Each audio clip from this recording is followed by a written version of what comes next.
Hey guys, welcome back to my channel. What if Naruto was hybrid of legendary lion, half human half lion, movie? Sasuke was a hybrid. A hybrid was a human who had animal DNA. Hybrids typically possessed some animal features and sometimes personality traits. They were also able to transform into their animal counterpart for short periods of time.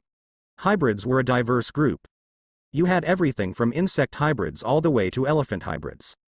Yeah. Sasuke had trouble wrapping his mind around elephant hybrids as well.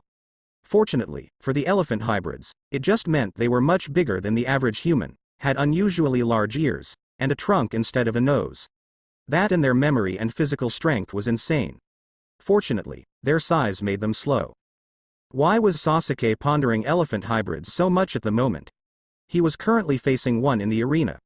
The arena was also known as Hell on Earth, amongst his fellow captives. If you yield, I won't kill you, Sasuke says in his lion form. A large black-furred African lion. You know if I do that, they'll kill me anyway, the elephant hybrid says, as he barrels towards the lion, also in his animal form. It was worth a shot. I'm not going to die here today, he snarls and charges at him. I wasn't planning on it either, the elephant named Jugo says sadly. That was when a loud boom went off. Sasuke and the elephant stopped in their tracks, stunned. It was a cannon, a warning shot from Konoha. Konoha was a member of the 5 great nations. Each nation had played a role in the creation of hybrids. There were of course laws about hybrids. Fighting them for profit was strictly forbidden. But it still went on. There was a huge black market to watch hybrid fights. The modern version of dogfights. Do you think we are really saved? Jugo asks Sasuke. I don't know, Sasuke says looking up as some planes hover overhead. People begin dropping out of the planes, using parachutes. There had to be dozens of them. Most of them were hybrids. Some were humans, but all of them were packing major heat. Suddenly, one of the planes broadcasted a message throughout the stadium. This is Konoha's Rookie 9 Division. You are in direct violation of Rule 132 of the Hybrid Protection Act. Surrender peacefully and no one needs to get hurt. The owner of this operation is to turn himself or herself in within the next 10 minutes peacefully or face risk forfeiting their life. All hybrids, if you are able to move, please start to proceed into the arena and form orderly lines. You will be taken to HQ, where you will be evaluated to see where you will be placed, someone says. The elephant moves behind Sasuke. It looked like they would be first in line. Sasuke could see the hybrids that weren't in their cells and those who were mobile starting to rush towards the arena. Shit. This wasn't going to end well. People were going to be crushed to death. All hybrids please proceed in an orderly fashion. Everyone is going to be escorted to HQ. There is no need to rush the arena and trample each other, the voice calls out. Sasuke hears the elephant breath a sigh of relief. The lion hybrid realizes he had stopped breathing, while bracing himself for the stampede. He lets out the breath he was holding. Thankfully the message apparently worked. The hybrids were walking towards the arena now, instead of running. After a few minutes, several long lines had formed. Each line was greeted by one of the Rookie 9. His rookie appeared to be an insect hybrid, a very quiet one. That was fine by him. I am Shino.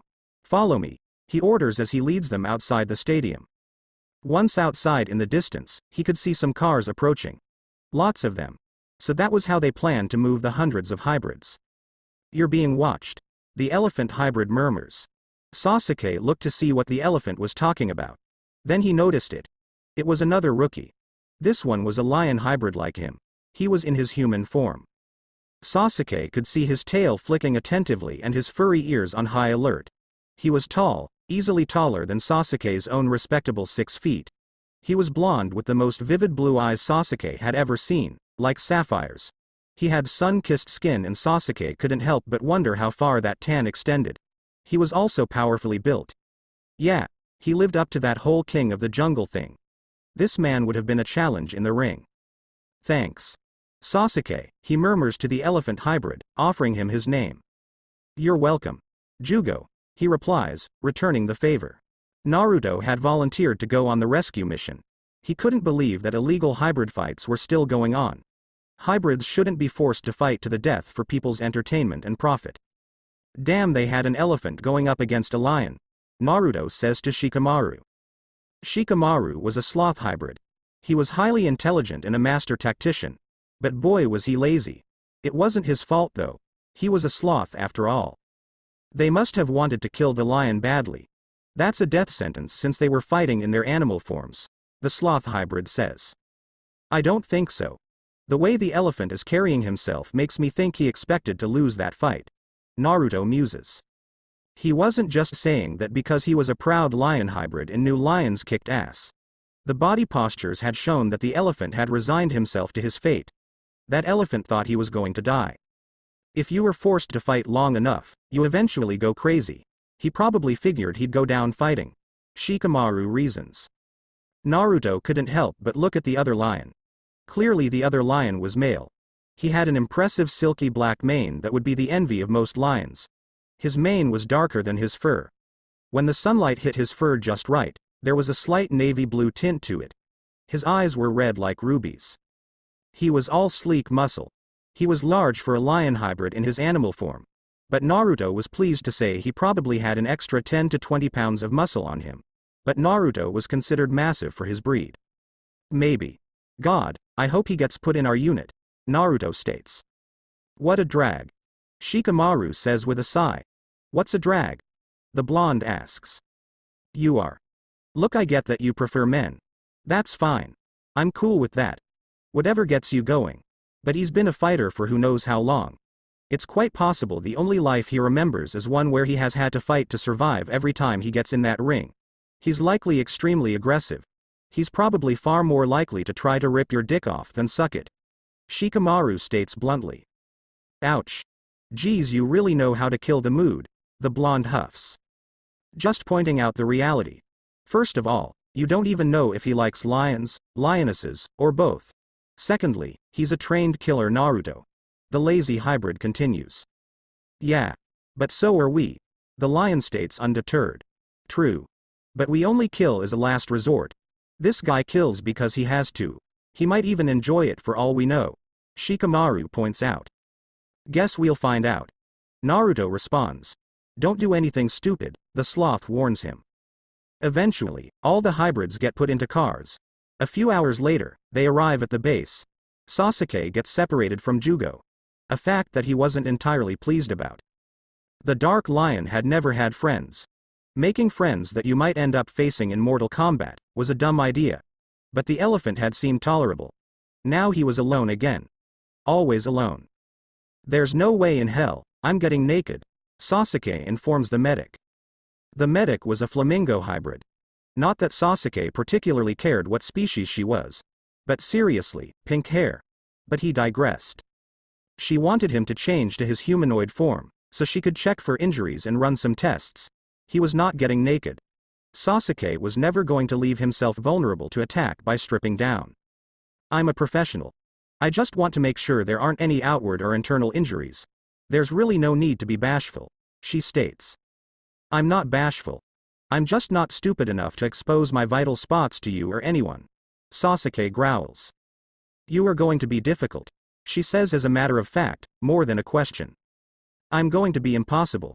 You can get any ideas you have about inspecting me without my clothes on, out of your head, he snarls. Sakura, are you alright? Naruto asks and comes rushing in, having heard the sounds of an argument. Yeah, I'm fine. The patient is just being difficult about finishing the exam. He didn't hurt me. The pinkette reassures Naruto. Oh. Is it the blood work? A lot of the rescues are fussing about that. I can't blame them though. I know that I hate having blood work done.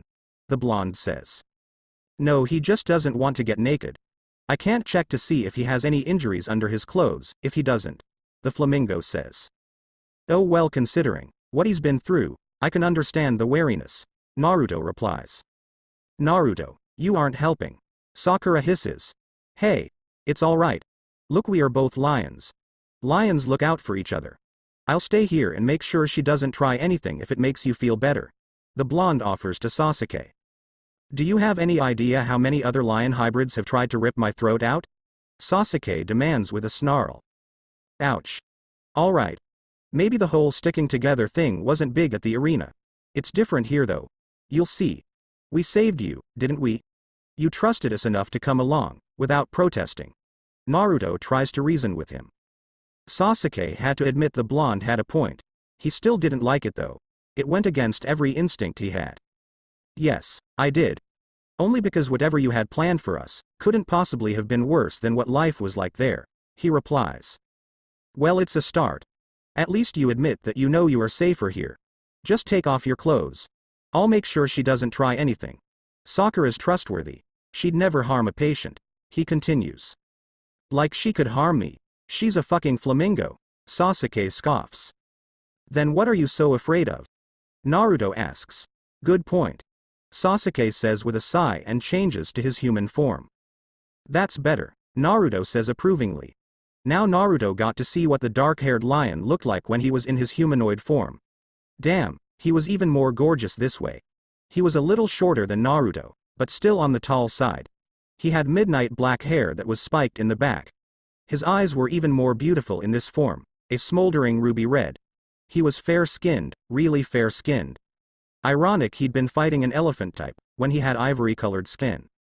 For a fighter, you don't have many scars. Sakura observes, as Sasuke had transformed back naked.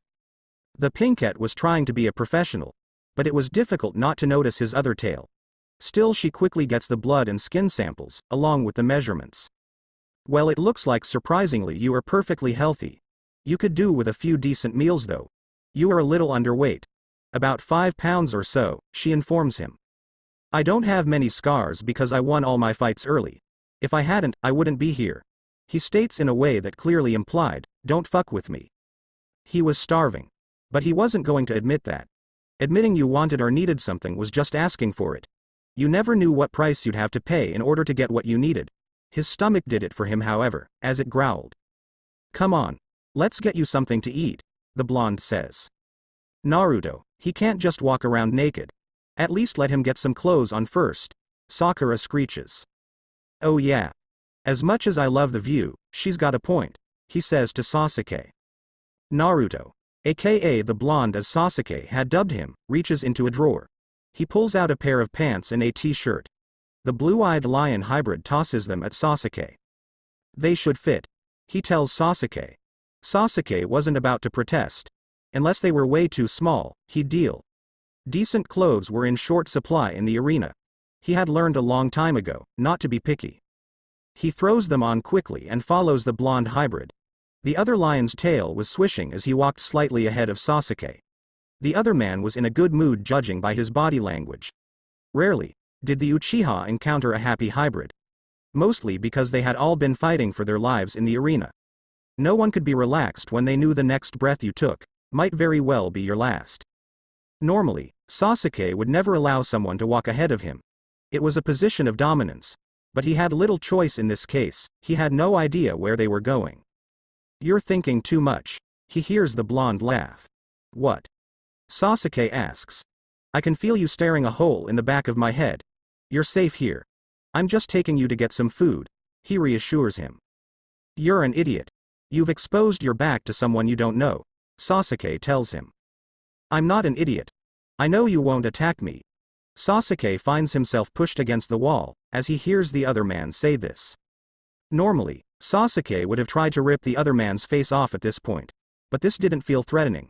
His eyes didn't carry the promise of violence. He seemed amused. Sasuke snarls, not at all pleased to be the butt of whatever joke was going on in the blonde's head. What makes you think I won't? Sasuke says, his teeth bared. Which he admitted probably would have been more intimidating if he was in his animal form and not a t-shirt that was 2 sizes too big on him and a pair of jeans that were probably a size too small. If you were going to, you would have done it by now. That and I wouldn't recommend it. You would lose. Naruto says and whispers this into his ear. Sasuke felt a shiver run through him. It wasn't of fear, not exactly. It was something else. The other lion sounded so confident that he would win if it came down to a fight. He should have been pissed on principle, but looking at the blonde, privately he admitted he likely had a reason to be cocky. Damn, he was beautiful. Naruto knew that he probably shouldn't apply that adjective to another man, but it was true. One look at those gorgeous eyes of his and Naruto knew he was a goner. You wouldn't last 5 minutes in the arena. Sasuke scoffs, trying to regain his composure. Naruto smirks. He'd seen that shiver. The dark lion was definitely into lions, or at least his body was open to the idea. He was a fighter too. Even cornered against the wall, he was still a cocky bastard. "Oh really?" he asks.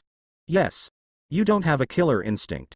You got my back against the wall and I'm still breathing. What's wrong with you?" Sasuke asks. "It's not like that here.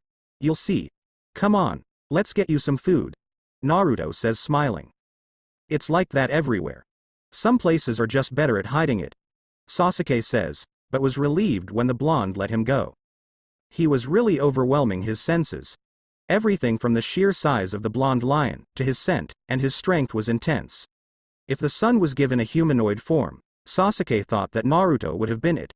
That golden mane, those sky blue eyes, and his warmth. He was so warm. His body practically radiated heat, like an electric blanket that Sasuke had stolen from one of the trainers once during a particularly cold winter. The other hybrids in the hall were starting to take notice. Naruto they knew. He was one of the rookie officers. The Golden Lion had made a name for his bravery, strength, and willingness to do anything to protect his teammates. The Dark Lion, they didn't know. But it looked like Naruto was trying to get to know him, really well. The female hybrids in particular were rather excited about the suggestive way the blonde had pushed the other lion against the wall. No one could deny the raw sensuality of lion hybrids, especially not two adult males clearly just starting to enter their prime. "Sakura, snap a picture," Ino mutters. Sakura had followed the lions out. She hears the swan hybrid and nods. The pinkette snaps a picture. It'd be really good blackmail material for later. Sasuke shuts his eyes. Damn it. Suddenly light just flashed in them. He roars his displeasure and his teeth start to elongate. "Easy there. It's just a picture." Naruto tries to calm him down. "I don't want my picture taken." Sasuke snaps. All right. No more pictures," the blonde says, leading Sasuke off. He wondered why the hybrid was so against having his picture taken. It was a shame really. He was too gorgeous not to try to capture on camera. "So where are we hunting?" Sasuke asks. "Hunting?" Naruto questions and looks baffled. "Well, I'm assuming we aren't hunting inside. I hope there is zebra. That's my favorite," he states. "You're joking," the blonde says. "What, you don't like zebra? With your size, you are probably a buffalo guy," Sasuke says with a shrug. "No. I mean they actually made you hunt down prey in your animal form?" the blue-eyed man asks. "Of course. It kept us fit. There's nothing better than a fresh kill," he answers. "Here our meat comes cooked," Naruto says. Sasuke makes a face. That was so tame. He wasn't a house cat. He was a lion, damn it. "Sorry, we are fresh out of zebra. How about a cheeseburger?" he asks the other lion. "I guess I could try it," Sasuke says. He was hungry enough he'd eat just about anything really. "You've never had a cheeseburger?" Naruto states in shock. "No," Sasuke answers and flails when Naruto drags him into the cafeteria. "You can sit here. I'll get the food," he says. "All right," Sasuke says and sits down at one of the tables. His felt uneasy. Sasuke did not like being surrounded by so many unfamiliar hybrids. He'd learned to associate the sight of another hybrid with a match. A match meant he was fighting for his life and at least some pain. It was a rare match when you could win without taking at least one hit. Thankfully, the blonde soon returns. Sasuke grabs one of the cheeseburgers and bites into it. He was eating so quickly that Naruto wasn't sure if Sasuke even tasted the food. "Sasuke, no one is going to steal your food here," he says. It occurred to Naruto that Sasuke was eating that fast because he was worried someone would try to take it otherwise. That was just so sad. Sasuke gives him a dark, possessive look. The other lion was being territorial over his food. Oh well. He'd get used to it eventually. Sasuke had to admit that the cheeseburger wasn't bad. Of course he was hungry enough. He would have eaten almost anything. He tries to avoid looking at the blonde lion hybrid in his stunning sapphire blue eyes. Sasuke had never seen anyone with eyes so vibrant before. Staring at another hybrid was typically thought of as a challenge to a fight. Sasuke, while he was more than confident in his combat skills, didn't want to start an unnecessary fight by looking at Naruto too long. Another part of him didn't want to be caught looking at Naruto for a different reason. He didn't want the other lion to think of it as an invitation. "Do you want some more?" Naruto asks. We can have more than one? Sasuke replies, momentarily distracted from his more imaginative thoughts. You can have as much as you like, the other man tells him. Oh good. Sasuke says, getting up, and was about to head over to grab another cheeseburger when Naruto stopped him. I can get it for you. Naruto says. Alright. Sasuke says and sits back down. He wasn't sure why Naruto wanted to get him his food. Well, not at first anyway. Then Sasuke saw why. Naruto wasn't the only blonde looking at him. There was a pretty bleach blonde swan hybrid giving him the once-over. She seemed to be in charge of the cafeteria. Sasuke wasn't oblivious. The blonde had made it clear that he found him appealing. He loved the view as what he'd said back in that medical office. Even if he hadn't verbalized it, Sasuke could feel the heat from those azure orbs. The other lion was not subtle. I'll be right back. Naruto says and heads over to the line to get Sasuke another cheeseburger. He couldn't help but glancing back at the other lion. Shikamaru was right. He didn't even know if fighter liked men at all. So yeah, he knew it was silly. But he didn't want Sasuke near the pretty swan until he found out. If Sasuke only liked females, then there wasn't much he could do about it. If he was bisexual though, he damn sure wasn't going to let the bird get her feathers on him that easily. If Sasuke was gay, then he was just being silly. But it couldn't hurt to grab the cheeseburger for him anyway. While Sasuke was waiting for Naruto to retrieve the food, he noticed Jugo. The dark lion wasn't sure why he did it, but he found himself waving the elephant over. Maybe he just wanted to see a familiar face. Maybe he just didn't want to be alone in this strange new world. Perhaps subconsciously, he just wanted a buffer between himself and the golden lion. Jugo. He calls out. Being a fighter was nerve-wracking. You developed a lot of stress. One way to relieve it was through sex. Fighter hybrids weren't usually that particularly fussed about what gender their partner was. Normally, they were just desperate to feel something other than pain, however briefly. Sasuke didn't judge the hybrids who had engaged in such measures to keep their sanity. But honestly, it was one thing to do it when you were afraid that tomorrow might be your last day. It was another to take up a lover, who presumably was going to be around for a while. Sasuke. The elephant hybrid smiled and ambled over to him. You still standing? Sasuke asks. Still standing was a common phrase for fighter hybrids. It meant, I'm still standing. I'm still alive. Once you were knocked off your feet, odds are you were a goner.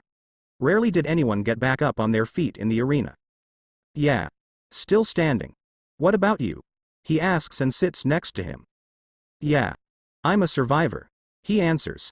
Doesn't hurt to have a rookie on your side, Jugo says. Guess not. Sasuke replies. Naruto was heading back to Sasuke with the food. That's when he noticed the elephant. He was straight though, so Naruto wasn't worried. The orange-haired man definitely wasn't checking Sasuke out, so he didn't mind. It was probably a good thing that Sasuke had a friend or at least someone else that he apparently was willing to talk to without trying to kill them. Baby steps. Naruto. This is Jugo. Jugo, Naruto. Sasuke says and grabs the burger, biting into it. Nice to meet you, Jugo. Naruto says and extends his hand for a handshake. Jugo just looked at the hand in confusion. It was clear the fighter had no idea what a handshake was. The elephant wasn't sure if this was a threat or not. Naruto's body posture didn't contain any aggression, but appearances could be deceiving. You don't know what a handshake is? Naruto asks. There wasn't a trace of mocking in his voice. If anything, the lion hybrid sounded almost sad for Jugo. Sasuke mutters some sort of explanation for what a handshake was that seemed to reassure Jugo. In any case, the elephant returned it. Nice to meet you too, he says. So you and Sasuke are friends? He asks. I wouldn't say that. We just happened to be about to face each other in the arena when you came. But I don't have any personal problem with him, Sasuke states. That's about as close to friendship as it was smart to get back there, Jugo says. It was really that bad, huh? Naruto questions. You never knew who you were going to fight until that day. The better you did, the more likely be forced into life or death matches. But if you didn't get into the upper division, you were nearly starved to death, Jugo says. So you guys were undefeated? The blonde asks. Yeah. It wasn't for a lack of trying on their part though. They don't want any hybrids to stick around too long. Audience might get too attached to them. Sasuke answers. That's awful, Naruto says. That's just how it was, Jugo replies. Well, since you two are friends sorta, if you want I can see if I can't pull some strings and get you a room together. With so many new hybrids around, it's just not possible to give everyone a single room, the blonde says sheepishly. He wanted Sasuke in his room, but he doubted the other lion would go for that so soon. Besides, he seemed to like Jugo as much as Sasuke liked anyone really. The elephant was straight as an arrow. Other hybrids and humans on the base were less likely to try to seduce Sasuke if he had a roommate. It was a good plan. I'd be okay with it. If he is, Jugo says. That'd be good, Sasuke concedes. Alright, new hybrids divide up into 3 groups. Group 1 will be the herbivore group. Group 2 is where the omnivores will be going. Finally, Group 3 will consist of our carnivores. The speaker blares in the cafeteria. Guess I'll see you later, Sasuke says to Jugo as he heads off to join Group 3. Yeah. He agrees, nodding his head. Naruto smiles. Damn, he was really happy to be a predator type in this case. He heads over to Group 3 and commences helping to give a tour to the meat-eating hybrids. Sasuke looks around. Konoha's base was massive. Even if Sasuke wanted to escape, he was pretty sure he would have gotten lost. Damn, he wished he had Jugo's memory right about now. Ah, so these are the strays that we are taking in, Sasuke hears an older man say. Immediately, as he always did when meeting someone new, he sized the person up. He was older, but he was in good shape. Sasuke recognized this man instantly. He was Danzo. Danzo was a buyer. Buyers were humans who bought hybrids. The dark-haired lion was pretty sure that Danzo bought them in bulk and sold them at higher rates to other buyers.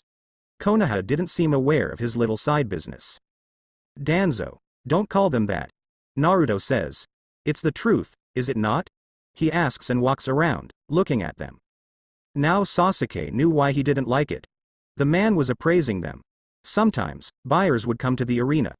They'd buy hybrids either for pets, slaves, or to fight at their own rings. Sasuke had many buyers who were interested in him, but his price tag was too high. Lion hybrids were highly sought after and black lions were extremely rare. Not to mention he was undefeated. It meant that Sasuke was very expensive. He wasn't sure if that had been a good thing or not. Maybe he would have ended up somewhere better than the arena. But odds are he would have ended up somewhere just as miserable, if not worse. So he decided long ago, not to dwell on it. It is not. Stop being an asshole, Naruto growls. Feisty kitten. Danzo mutters. Danzo was clearly a human. But for some reason he didn't seem particularly perturbed by a growling lion hybrid. Well, he mostly looked unaffected. There was just a hint of fear in those dark eyes of his. Call me a kitten again and I'll show you my claws, Naruto warns, and the man wisely heads off to attend to other matters. Later that night, Naruto was showing the predator group to their rooms they'd been assigned. He was going in alphabetical order. So Sasuke was last. There really weren't that many names that came after Yu's in general. I'm surprised you didn't ask me, Sasuke says, casting a sideways glance at the golden lion. Didn't ask you what? Naruto questions. If I wanted to share a room with you, Sasuke says in an even more velvety voice than usual. Naruto almost purred in pleasure. Interesting fact about big cat hybrids, while only normal cheetahs could purr, all big cat hybrids could. Fuck, that voice of his was something else. There was no mistaking the tone of it. Sasuke was definitely hitting on him. He didn't need to say it, but Naruto could practically hear the implied, I know you wanted to.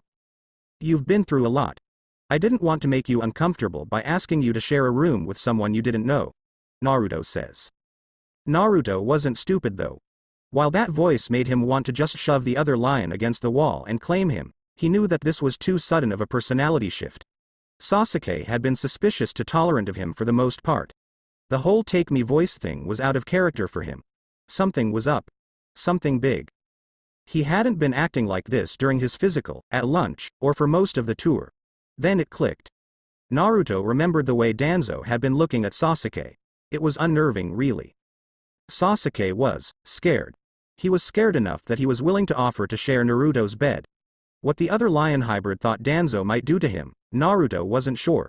But he figured Sasuke had valid reasons for his concern.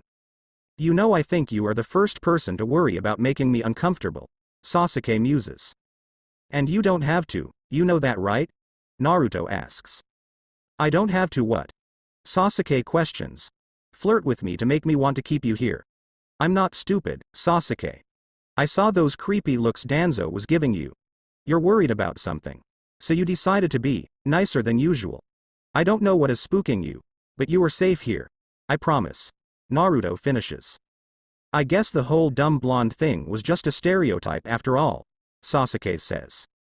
Yeah. Don't get me wrong. I'm digging your bedroom voice. It's hot as hell. But I want you to use it because you want me. Not because you're scared and want me protect you. Naruto tells him. What makes you think I don't want you? The two aren't necessarily exclusive, Sasuke murmurs. Naruto couldn't tell. Was Sasuke just faking it or being serious? It was embarrassing, but his lower body didn't seem to care. That was an invitation, no matter the motives behind it. But his head did care. It wasn't right to take advantage of Sasuke being afraid and wanting reassurance like that. I can't tell. I don't blame you. If I was in your position, I'd probably be trying everything I could to prevent being sent back into a situation like that. I'm not going to lie. I do want to share a room with you, but I want it to be your choice, Naruto says. Are you a lion or a Boy Scout? Sasuke asks mockingly. The two aren't mutually exclusive. Naruto mocks right back. Not bad. Sasuke smirks and heads into his room. He leans against the wall and sighs. Had he actually done that? He'd practically thrown himself at Naruto, and for what?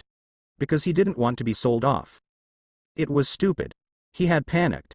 It was only natural to latch onto Naruto because he wanted Sasuke. He was strong, and seemed to scare Danzo. He'd never flirted like that before. Sasuke had never flirted, period. The dark-haired lion hybrid didn't know whether to relieve that Naruto hadn't taken the offer or to pout. No, he was a lion hybrid. He did not pout. It was beneath him. But at least now he could be honest with himself. Sasuke was attracted to the blonde. Naruto sighs and heads back to his room. Once alone, he couldn't help punching the wall in frustration. Damn it, it wasn't fair. I did the right thing. He mutters to himself. He knew it was wrong. But his more animalistic side was kicking himself for not taking that offer. Naruto could have had a gorgeous lion writhing underneath him right now. But no. He just had to be the Boy Scout, as Sasuke called it. His darker side was whispering some very tempting thoughts. Even if Sasuke had only made an advance out of fear, that was okay. The other lion knew that Sasuke was strong. Strong enough to protect him.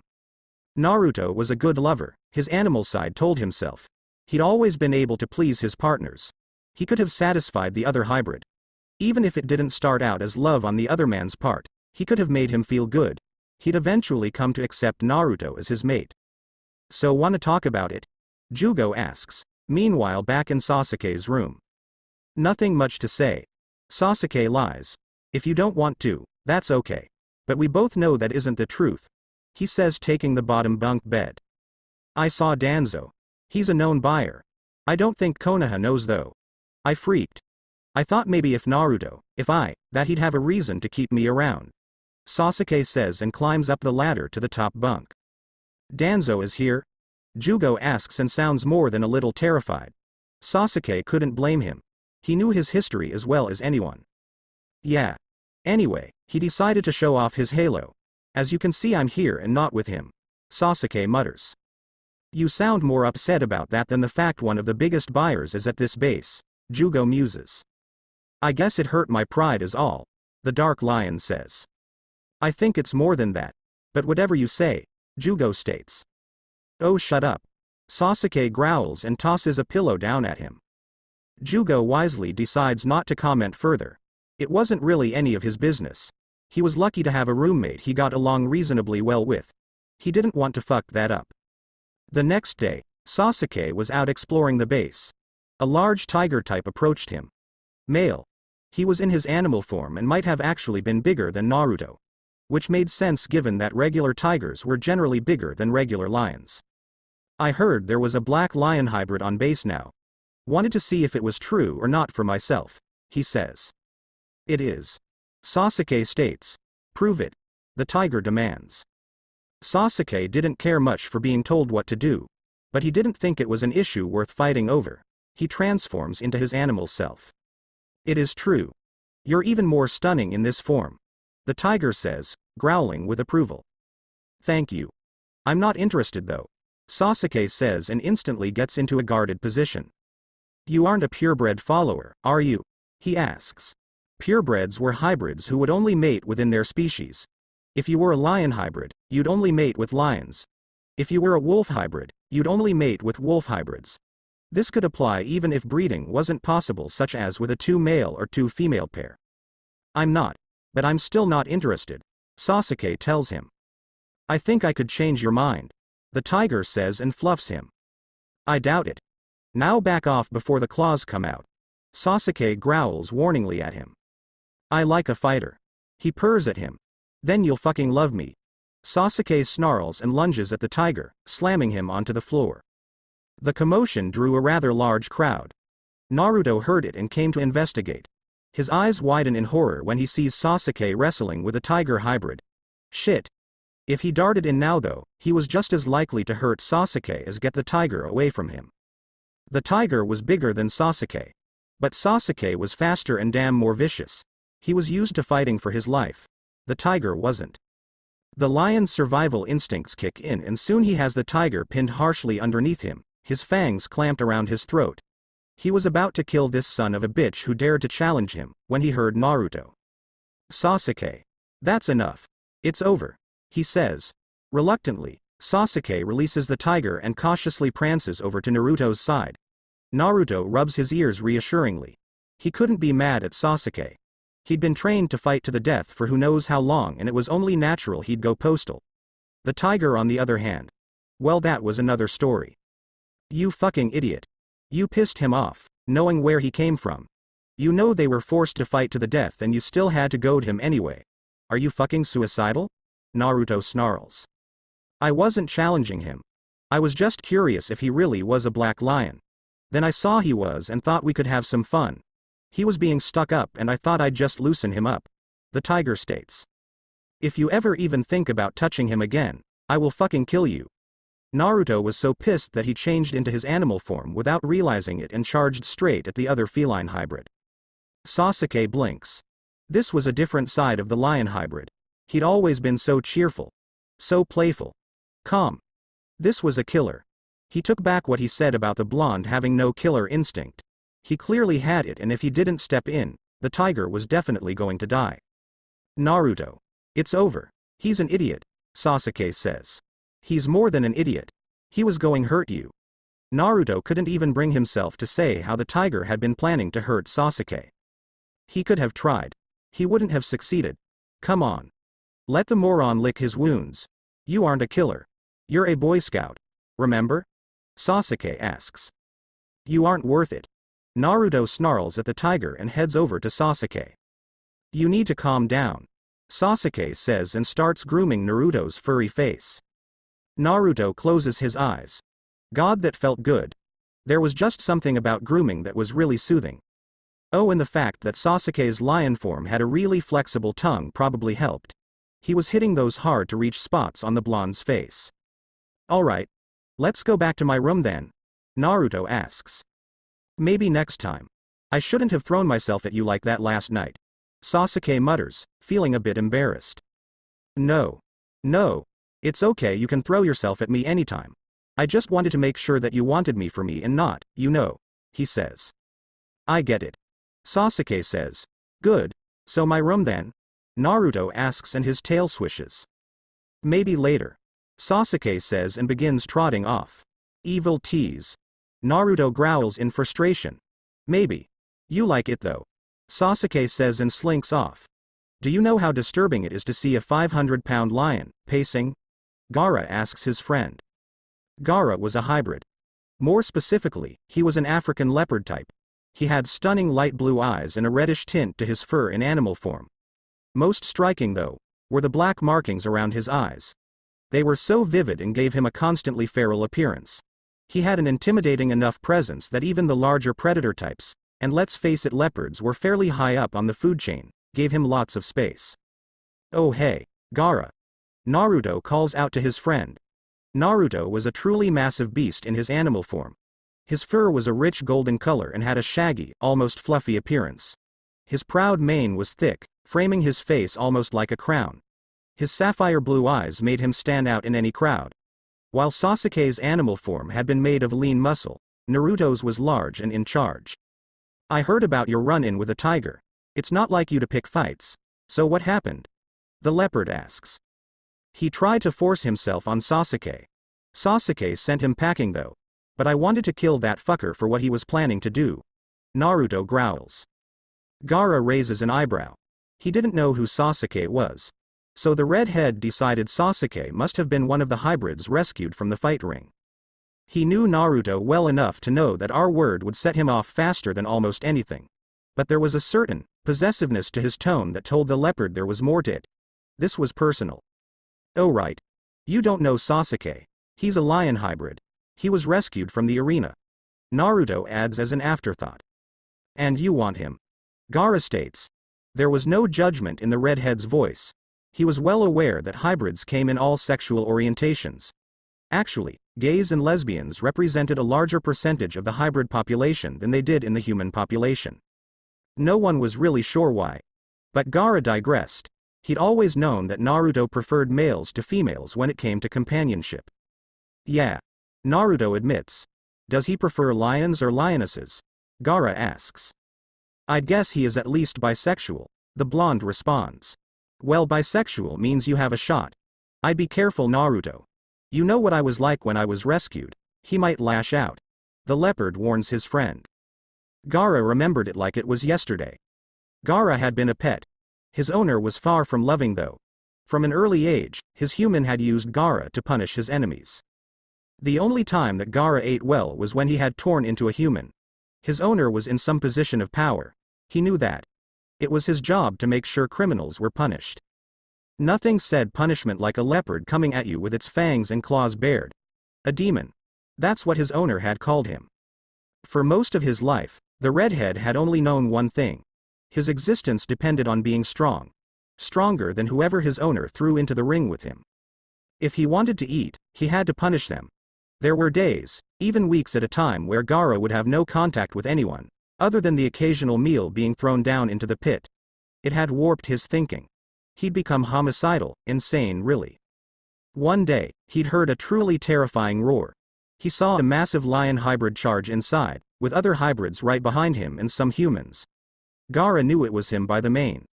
Lionesses didn't have manes. He and the other pets his owner had were immediately taken to Konoha. Gaara hadn't been the easiest rescue case. The only one who could handle him was Naruto. The lion was able to throw his weight around and subdue the vicious leopard. Naruto never gave up on Gaara. He always tried to talk to him. He tried to make friends. One day the blonde saved him from a bear hybrid that loathed the leopard. Gaara had never had anyone who cared if he lived or died before. Slowly, thanks to Naruto, he emerged out of the darkness and into the light. The redhead would do anything for his best friend. Yeah. I know.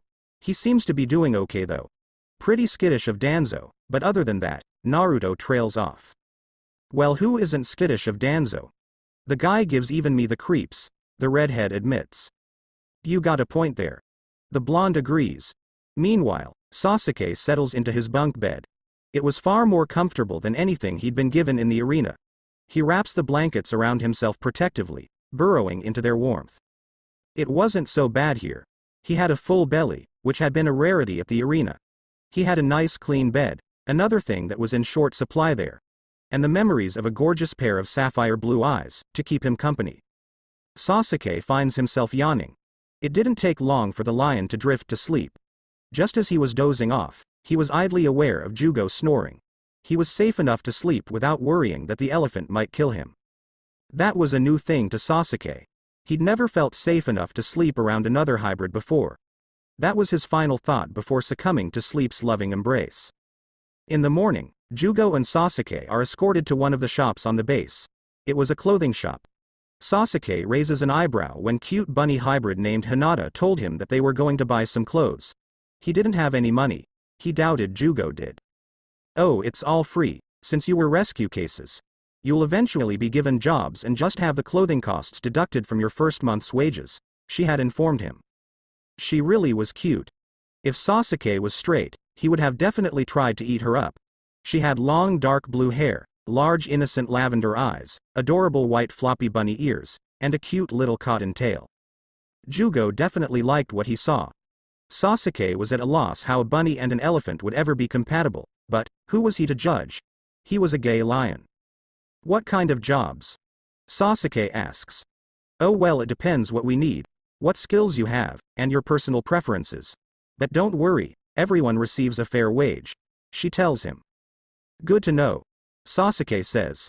He wasn't sure what a fair wage was by Hinata's standards, but if they were giving away free clothes, it'd be nice to have something that actually fit. Frankly, the jeans were just a little too small, and while he could deal with them, it was uncomfortable. He looks around before grabbing a few things and heading into one of the changing stalls. Meanwhile, Naruto goes to see Granny Tsunade. She was a lioness hybrid who was in charge of Konoha. They were both blonde lions. A lot of people thought that Naruto was actually have biological grandson, so the nickname Granny Tsunade had stuck. Hey, Granny Tsunade. Do you know where the rescue hybrids are today? Naruto asks, his tail swishing. Well, it depends on their group. Right about now, the carnivore types are getting some new clothes. The herbivores are eating breakfast. And the omnivores are being given a more thorough tour of the base. Why do you ask? She responds. Oh, I was just curious. I want to make sure that they are, adjusting well and everything, he says cheerfully. Who is he? Tsunade asks slyly. What do you mean? The blonde feigns innocence. Your tail is swishing like a dog's. There's man involved. So which hybrid caught your attention? She repeats herself. That obvious, huh? He says with a laugh. Yes, that obvious. If you tell me, I can look up his records. Orochimaru kept rather detailed ones on all his fighters. If you are curious, of course. She teases him. I am. Well, I don't know his last name, but his first is Sasuke and he's a black lion hybrid, he says. Naruto figured that should narrow it down. Sasuke wasn't that common of a name, was it? Besides, there were only so many lion hybrid rescues. Black-furred lions were really, really rare. She could find his file based on that, right? Lion hybrid, she mutters and goes through the files. Ah, here we are. She says and hands Naruto a folder that was labeled Sasuke Uchiha. Name. Sasuke Uchiha. Species, lion hybrid. Black-furred variety. Gender. Male. Age. 19. Experience. Sasuke has been fighting in the arena since he was 7 years old. During his 12-year career he has won a total of 663 matches and lost 34. All 34 losses were in the lower division during his childhood, juvenile stages of development before entering the top tier. Intelligence. High. Consistently scores in the genius tier of IQ tests. Strengths. Physical power, speed, agility, especially considering his weight in animal form, and a master tactician. He also has impressive stamina and is unafraid to face larger opponents. His eyesight and hearing are exceptional, even for a feline type. Weaknesses. Very proud. Prone to losing his temper easily. Enjoys taunting his opponents too much, which occasionally leads to him receiving more injuries than he otherwise would. During one of his matches as a child, his left hand was crushed. It has since healed, but he still favors his right front paw in animal form. It seems to cause him a great deal of pain when that hand is attacked successfully. Pedigree, reproductive status. Sasuke is a thoroughbred lion hybrid. He has reached sexuality maturity. Unfortunately, attempts to breed him have proven unsuccessful. It appears he lacks sexual desire for females. We are considering use of drugs to assist him in siring cubs. We speculate that he is either asexual or prefers men. Other notations. Sasuke's favorite food is zebra. He seems to genuinely enjoy hunting. He also enjoys swimming almost as much as a tiger hybrid. When Sasuke is angry, the fastest way to calm him is with food or surprisingly belly or back rub in his animal form. Health. Generally excellent physically. Mentally he suffers from severe nightmares. Whoa, you weren't kidding when you said detailed, Naruto muses. Orochimaru was always a control freak, she states. Those bastards were going to try to drug him to knock someone up. The blonde growls in anger. Unfortunately, such tactics are common in fight rings. Even if he wasn't gay, they probably would have at some point, she says. Well, you said predators are getting close, so I'm gonna go check on him, Naruto says cheerfully. I'm sure he's a big boy and can dress himself, she chuckles. Yeah, of course. Doesn't mean I can't offer to help him out, Naruto says with a wink and heads off. Sasuke looks at himself in the mirror of the changing room. Well, the shirt fit. It was comfortable too. It was a long-sleeved white shirt that easily opened in the front. The blue silk pants were a far better fit than the jeans too. Yeah, he'd probably get this. He could fight easily in it. Hey, Hinata. Have you seen Sasuke? He's a black lion hybrid? The blonde asks the bunny. Oh yes. He's in changing style number 7, she stammers out. Great. Thanks. You're the best, Naruto tells her, and his tail swishes as he heads to the changing stalls. Naruto knocks on door number 7. Sasuke tilts his head from behind the door. Maybe it was Hinata or even Jugo. He decides to open the door. He was dressed. An attacker wouldn't knock. He relaxes when he saw it was Naruto. The blonde was many things, but he definitely wasn't hostile towards Sasuke. There you are. So I see the shopping is going well. That looks great on you. It'd look even better unzipped though. The blonde says and boldly unzips it, exposing most of Sasuke's muscular chest. Hey. Sasuke gives a warning growl. Sorry, I probably should have asked first. On second thought, you should probably keep it zipped unless we are alone, the blonde says thoughtfully. What makes you think we are going to be alone enough for it to matter? Sasuke says in a cocky fashion and zips the shirt back up. You said it wasn't mutually exclusive, he points out. Yeah. I did say that. Sasuke mentally curses his moment of weakness. Naruto clearly knew that Sasuke was attracted to him. The blonde seemed more than willing to take advantage of that. He bites his lower lip and ponders the implications. There really wasn't a reason why he should be skittish about the other lion's advances. It wasn't like they would have to face off against each other in the arena. From the sounds of things, he'd be staying at the base for a while. He just wasn't used to touches that weren't intended to harm. It was a defensive mechanism to try to avoid getting close to someone. Maybe I can get Granny Tsunade to assign you to my division once you're cleared, he says. Granny Tsunade? Sasuke asks and raises an eyebrow. Tsunade runs Konoha. She's the boss, Naruto explains. Your grandmother runs this place? The darker lion questions. Well, she's not actually my grandmother, but she's the closest thing I have to one. We are both blonde lion hybrids, so people just kinda assumed we were related, he adds. Oh. I get it. What makes you think I would want to be in your division? Sasuke asks with a smirk. You're really going to try this whole pretending to be hard to get thing, huh? Naruto asks. Who is pretending? Sasuke replies smugly and slides out of his new shirt, throwing on the old t-shirt Naruto gave him. Conflicting signals. You were saying maybe not but giving me a striptease? Naruto asks in disbelief. You've already seen me naked anyway when Sakura was examining me.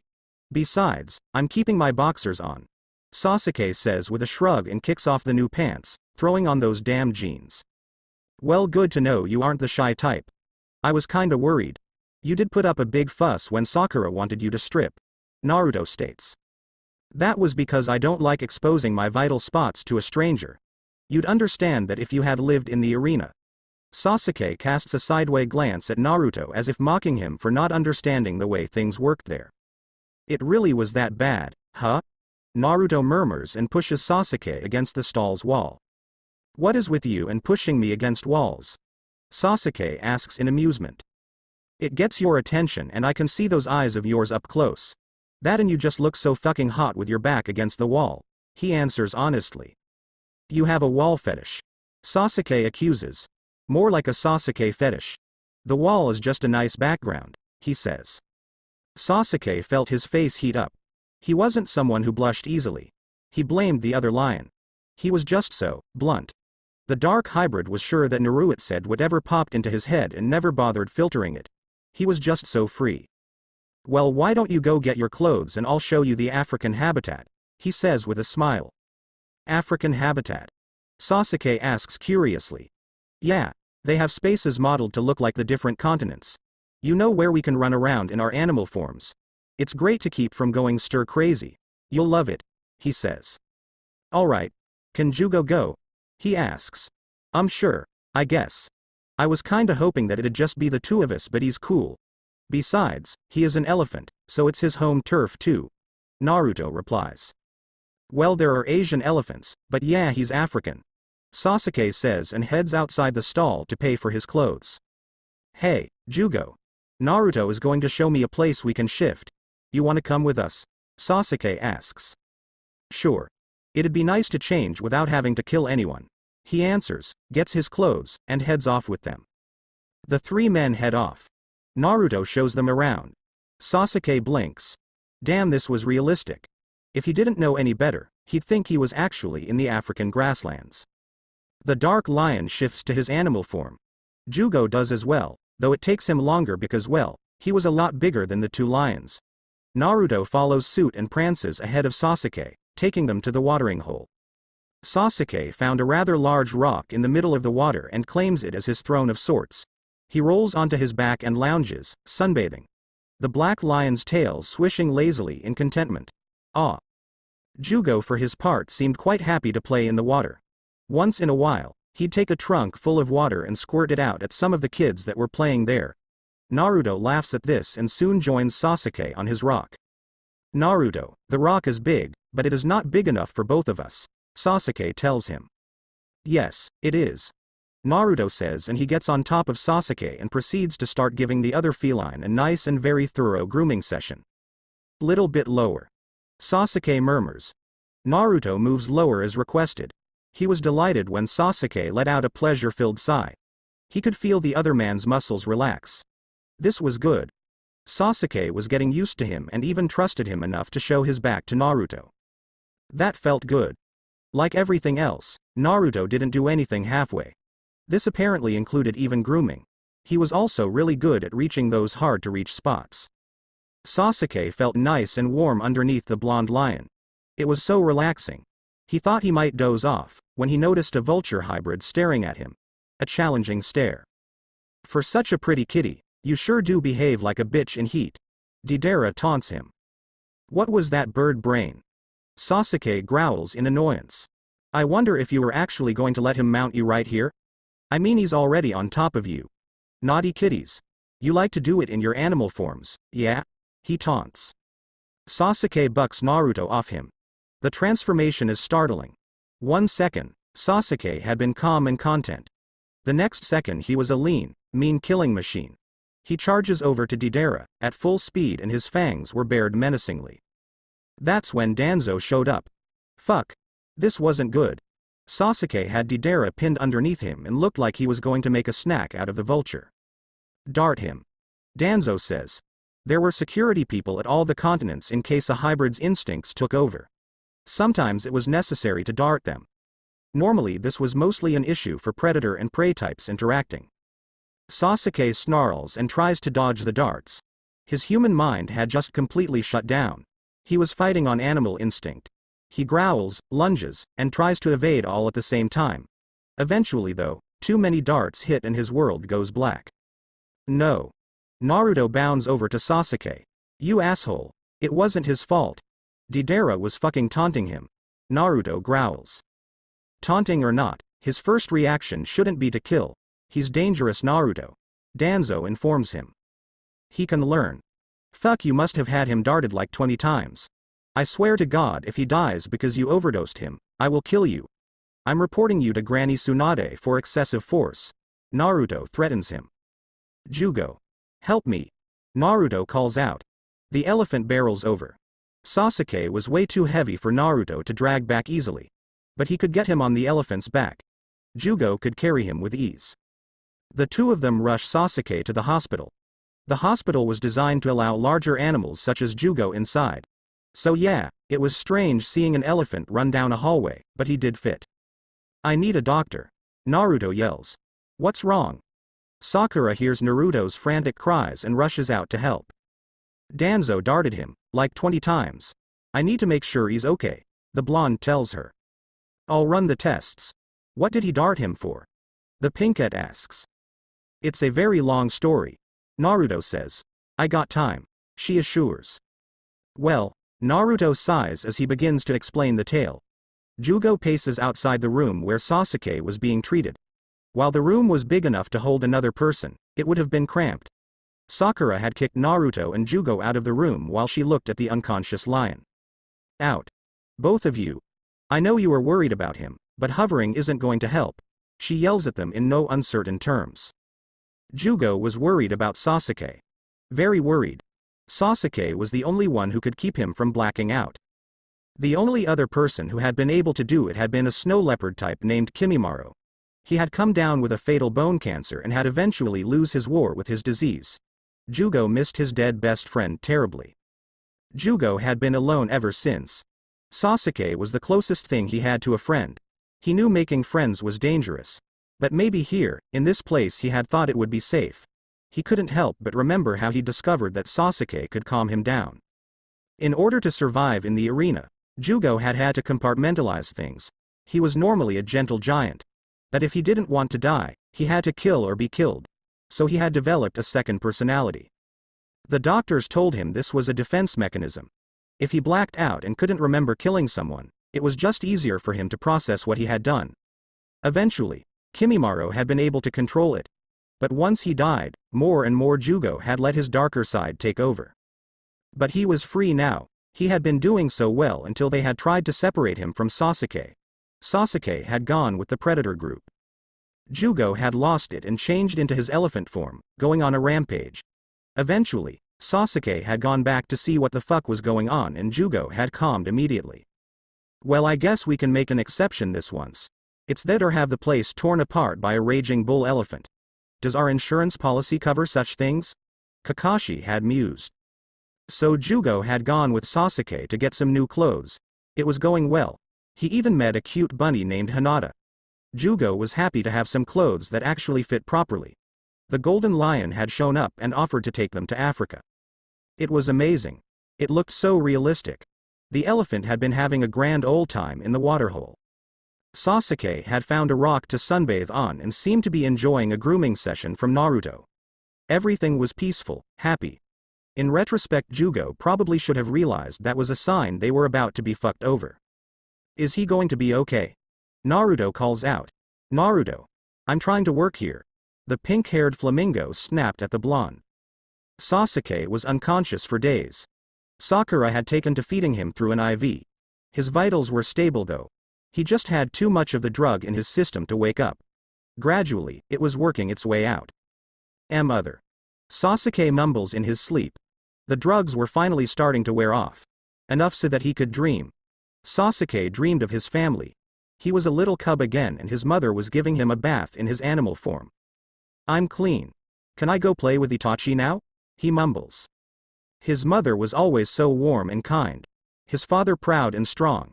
His brother was the best of both of their parents. He had belonged to a large pride. The largest in the area.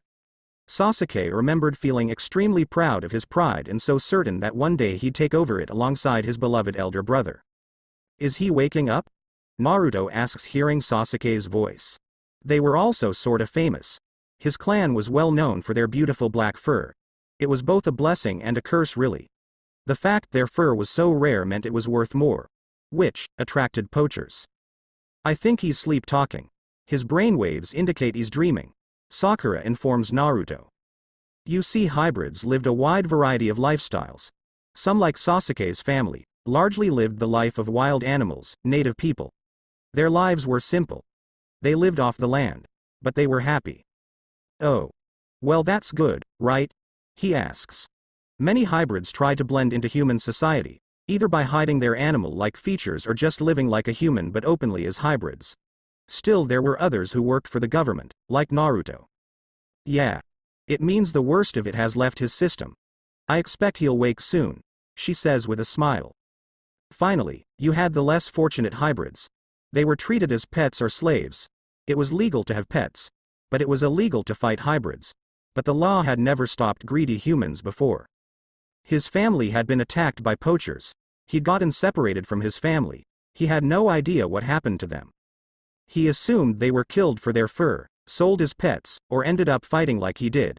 Sasuke missed them terribly. But he knew in reality becoming someone's fur coat was likely kindest of the fates that could have befallen them. He assumed they were all dead. He didn't really know though. It was possible they were still out there somewhere. Itachi. Mother. Father. Sasuke cries out and sits up, eyes wide with fear and desperation. Easy there, Sasuke. It's okay. Naruto reassures him. Naruto. He asks in confusion. Yeah. It's me. You were just having a nightmare. The blonde tells him. It wasn't a nightmare. It was a memory. Sasuke mutters. Oh. Do you want to talk about it? He asks. No, not right now anyway. Sasuke whispers. It's okay. You don't have to. I'm just glad you were okay. Jugo was really worried too. The other lion adds. Tell him I'll be alright. Can I get out of here? I really hate hospitals, he mutters. Sakura? Is he okay to clear for release? Naruto asks. Yeah. He should be okay. But he should definitely take it easy for another day or two, she says. No problem. I'll take a couple days off and watch him, Naruto says happily. You don't have to take off work for me. I'm fine. I don't need a babysitter, Sasuke scoffs. Hey, I have lots of vacation time saved up anyway. I know I don't need to, but I want to. Besides, I really don't like the way Danzo was looking at you, the blonde admits. Alright. Sasuke agrees mostly because of that last part. He didn't want to get sold off. The old man would come up with an excuse. He just knew it. The fact he had attacked Deidara, even if the blonde vulture had provoked him, gave him easy grounds to do so. Great. I'll go talk to Granny Tsunade about taking some time off. You should probably go see Jugo, he tells him. Alright. Sasuke says and gets out of the bed. His legs felt so shaky. Damn it, he started to fall. Naruto caught him, thankfully. It was still embarrassing. Maybe you got up just a little too soon, Naruto says. Maybe. Sasuke says and feels his face heating up with embarrassment. It's okay. You are lucky to be alive. Of course you are going to be a bit shaky at first. Maybe I should get you back to your room first, before seeing Granny Tsunade. You can lean on me. Naruto continues. Sasuke clearly wasn't fond of the whole idea of leaning on someone thing.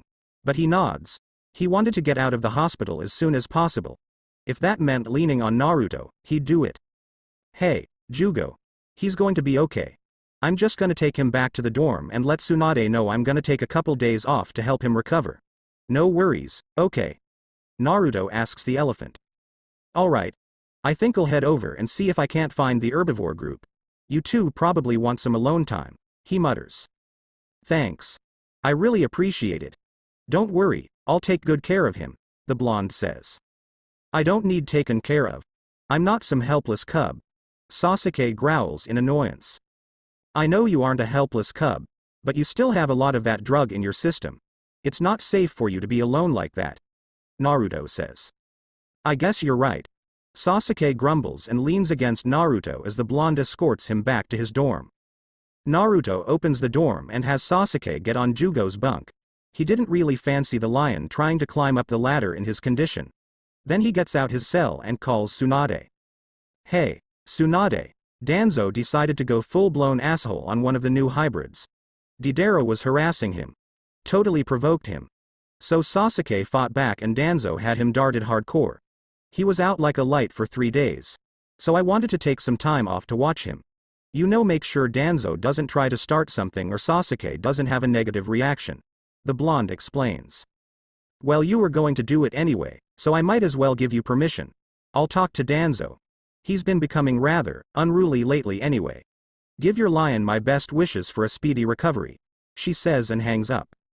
She's cool with it, Naruto says and sits down Indian style on the bed, pulling Sasuke so he was laying in the blonde's lap. Loser. What the hell are you doing? Sasuke growls warningly. Taking care of you. That in this way I get to see those pretty eyes of yours, he murmurs. I'm not pretty. You make me sound like a woman. Sasuke scoffs. Oh, trust me, I know you aren't a woman, Naruto assures him. I don't know. You were trying to pull the whole knight in shining armor routine a little too much in the pretty comment. Sasuke rolls his eyes. You secretly like it though. Naruto says. I'm a lion. I'm undefeated in the upper division. I can handle myself, he states. Yes I know you are a badass and you have a giant dick. Your masculinity and virility is not being questioned. Naruto reassures him and leans his head down to kiss him. Good. Sasuke mutters as he kisses back. Naruto smiles into the kiss and deepens it. There was a cinnamon flavor to the other lion's mouth. The blonde decided he liked it and eagerly sets about introducing Sasuke to his tongue. Sasuke moans into the kiss. Naruto had a citrus flavor to his mouth. Oranges, with a dash of honey, and a bit of lemon. Feeling the need to reassert himself, he battles Naruto's tongue with his own for control of the kiss. The blonde was excited. Sasuke was kissing back. So yeah, he probably got a little carried away. He nudges Sasuke off his lap and further up on the bed, so he was laying flat on his back. Then he hovers over him and captures his mouth in a more heated, aggressive kiss. Sasuke arches underneath him. He grinds his growing arousal against the other lion. Naruto growls in pleasure. His eyes darken with lust and Sasuke noticed his fingernails were longer than usual, sharper. Uh-oh. Naruto. You just ruined my shirt. Sasuke growls. Yeah, there went Sasuke's shirt. The blonde had just shred it to ribbons with his claws. Damn. That sucked. Sasuke really liked that shirt. I'll get you another one. It's your fault for being so. He trails off letting Sasuke using his imagination. Pretty? Sasuke asks mockingly. Yeah. Pretty. Naruto says with smirk. Oh, that's it. Sasuke says and rolls them around, until he was on top. Rawr. I kinda like this whole king of the jungle thing you have going on right now. Naruto teases. Meanwhile, Itachi had just returned from a mission. He heads into the base. He saw a rather battered tiger hybrid. Curious, he decides to go ask Tsunade what was going on. There weren't many hybrids that could take on a tiger and live to tell the tale. Tsunade? Itachi calls out as he knocks on her door. Itachi, come inside. She says. Itachi enters into her office. The lion hybrid hands her his report. He always completed his reports before returning. A fact that Tsunade appreciated. It was a time saver. I know it's never a good thing for a cat, but as I'm a lion I thought I'd take my chances. Why did I just come across an injured tiger hybrid? He asks in amusement. It's a long story. You might want to sit down, she says. That sounds foreboding. Itachi mutters. We busted up a rather large fighting ring of hybrids while you were away. The blonde woman informs him. That's good news. Itachi states. Amongst the many rescues, one was a black-furred lion hybrid, she continues. Rare. But I don't see why that would be upsetting. That still sounds like excellent news, he says and raises an eyebrow. His name is Sasuke Uchiha, she states. Sasuke? You found my brother? Itachi demands to know. Yes. We did. He's fortunate. Here is his file, just so you know what you were dealing with. Tsunade says and hands it over to him. He's not hurt? Itachi inquires. Well, as I said, it is a long story. He was brought here and seemed to be settling in well. But a vulture hybrid provoked him. He lashed out. Danzo darted him with many tranquilizers. He was out for 3 days. But he's awake now. Naruto is watching him, she says. Where is he? The lion growls. He's in his dorm room. Maybe we should tell him first. It could be a shock to his system. He still is getting over being tranquilized. Tsunade says and then realizes she was talking to herself. Itachi had already left. The door was left swinging open. Damn it. She just hoped that he didn't go overboard. She was well aware of how much Itachi missed his brother. Itachi races to Sasuke's room. He tilts his head to the side. The door was shut, but his keen feline hearing could hear what was going on inside. It was most amusing. Naruto. You just ruined my shirt. Itachi vaguely recognized Sasuke's voice. Puberty had a way of changing one's voice and Sasuke was no exception in this case. I'll get you another one. It's your fault for being so. The older lion definitely recognized Naruto's voice from the few missions they had worked on together. Pretty? Itachi chuckles when he could practically feel the sarcasm in his younger brother's question. Yeah. Pretty. He overhears Naruto say. Oh, that's it. Sasuke cries out and Itachi the impression he was probably pouncing. Rawr. I kinda like this whole king of the jungle thing you have going on right now, he could hear Naruto saying. Well, he should probably get in there now. If he didn't, it was likely Sasuke was going to be busy for a while. It didn't bother Itachi that Sasuke was gay. Itachi himself was mated to a male shark hybrid. So without further ado, Itachi unlocks the door. He'd gotten quite good at such things during his missions. Kisame always told Itachi that he would have made a great thief. The shark should know. Kisame had been one before being caught and taken into Konoha. He wouldn't have been caught by anyone other than Itachi. He had been that good. Itachi, what are you doing here? Naruto asks. Naruto could see Itachi walking in. Sasuke couldn't since he was on top of the blonde. Sasuke freezes when he hears the name Itachi.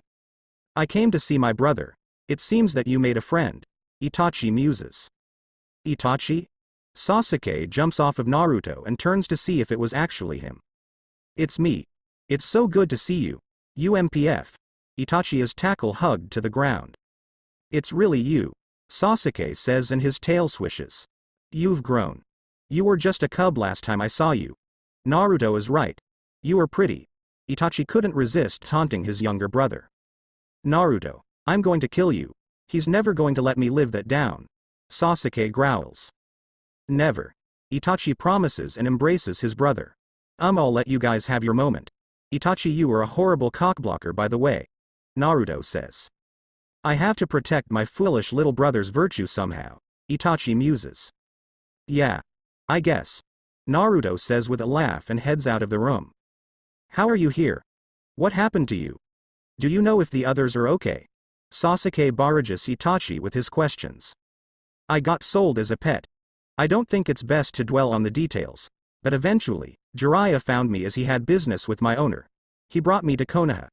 Mother and father are here. Some of the others. I'm afraid more than a few of our pride were killed for their fur. Some are still unaccounted for. But Tsunade assures me that she is looking and I believe her. Also Shisui was rescued from a fighting ring, like yourself a couple years back. Itachi answers. Oh. Wait, mother and father are here? And cousin Shisui too? He asks in delight but also some nervousness. It was too good to be true. Yes, and some other more extended members of our family. Most of the pack was killed or is unaccounted for. But our pride wasn't completely destroyed. What happened to you? Itachi questions. I was put into a fight ring. Konoha busted it up and I ended up here. Sasuke answers. And the reason why we're shirtless and Naruto is calling you pretty? He asks. Naruto is Naruto. He's a force of nature. Sasuke mutters and tries not to blush. Is it serious or just stress relief? His older brother asks. It's new. It's a whirlwind, like he is. I don't know really. I like it though. Itachi, why do you smell like fish? His younger brother asks curiously. Oh, that's just Kisami's scent on me. Itachi answers. Who is Kisame? Sasuke questions. He's my mate. He's a shark hybrid. The older Uchiha replies. A shark hybrid? How does that work? I mean, does he have shark teeth? The younger lion questions. Yes. It works really well. He can choose if he wants to have shark teeth or make them human teeth. He's also exotic. Itachi warns him. Well, yeah. I mean, water-type hybrids are pretty rare to begin with and there aren't that many sharks. What do you mean by exotic? Sasuke asks cautiously. His skin is blue. Try not to stare. Itachi pleads. Blue? Sasuke repeats in disbelief. It's a light blue. Itachi offers. Well, I mean, if you are happy with him, I guess it doesn't really matter what color he is. I mean, I have a blonde. Sasuke states. Yes, well, they do say blondes have more fun. Naruto seems intent on proving that. Itachi observes with a chuckle. Can you take me to see the others? Sasuke begs. Of course. Though you should probably wait a bit. The drug is still likely in your system. Even if you are feeling up to fooling around with Naruto, I'd still advise caution. I'll let them know you are back. So are you two sharing this dorm? He asks. No, I'm sharing it with Jugo. He's an elephant hybrid that I met in the ring. He's decent. Sasuke says. Ah. Well, given the life you've probably led during our separation, decent is likely high praise. You're safe now, Sasuke. Best to put the past behind you. And if you have trouble doing so, I suspect Naruto will gladly lend you a paw by screwing your brains out. Itachi says wryly. Itachi. Sasuke yells and scowls at him. I'm just making an observation. Itachi states and pokes him in the forehead affectionately. Sasuke follows Itachi. His older brother was going to take him to see their family. His mother, father, cousin, and others were alive. It was all too good to be true. Sasuke. Makoto cries out and races over to her youngest child with arms wide open. Mother. Sasuke says and returns her hug. It seems that he was one of the rescues from the last fight ring that we broke up, Itachi says. Sasuke. Fugaku calls out and soon joins in the embrace between his children and wife. The fight ring? Oh my poor baby. Are you hurt? Makoto asks. I'm fine. I was undefeated in the upper division, Sasuke answers. That's my son. Fugaku says with pride. Oh, he's fine. Trust me. Naruto was taking very good care of him, Itachi says with a smirk. Naruto? You mean Minato and Kushina's boy? Makoto asks and tilts her head in confusion. Yeah, the Golden Lion. Sasuke has been making friends, Itachi continues goading his brother. Itachi. Sasuke growls warningly. Itachi, stop teasing your brother. Should I take this to mean that you prefer men like Itachi? Fugaku asks. Sasuke gulps. He wasn't really sure how his father would take the whole gay thing. It didn't really matter these days. He could just provide a sperm sample and inseminate any willing female he found to his liking. But still.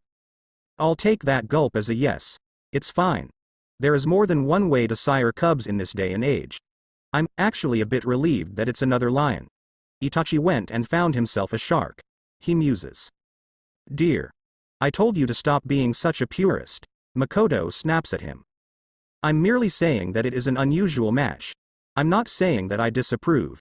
Fugaku says and puts his hands up in an I surrender gesture. Sasuke. There's my favorite cousin. Shisui cries out and joins the tackle hug. What am I? Chopped liver? Itachi asks. You are my other favorite cousin. Shisui replies. Doesn't that defeat the whole purpose of having a favorite? Sasuke muses.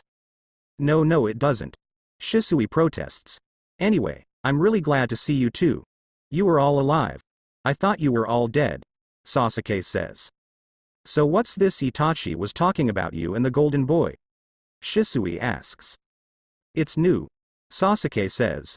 Ah, so you don't know how serious it is, he states. Something like that. But what I want to know is what happened to all of you. He decides to change the topic of conversation.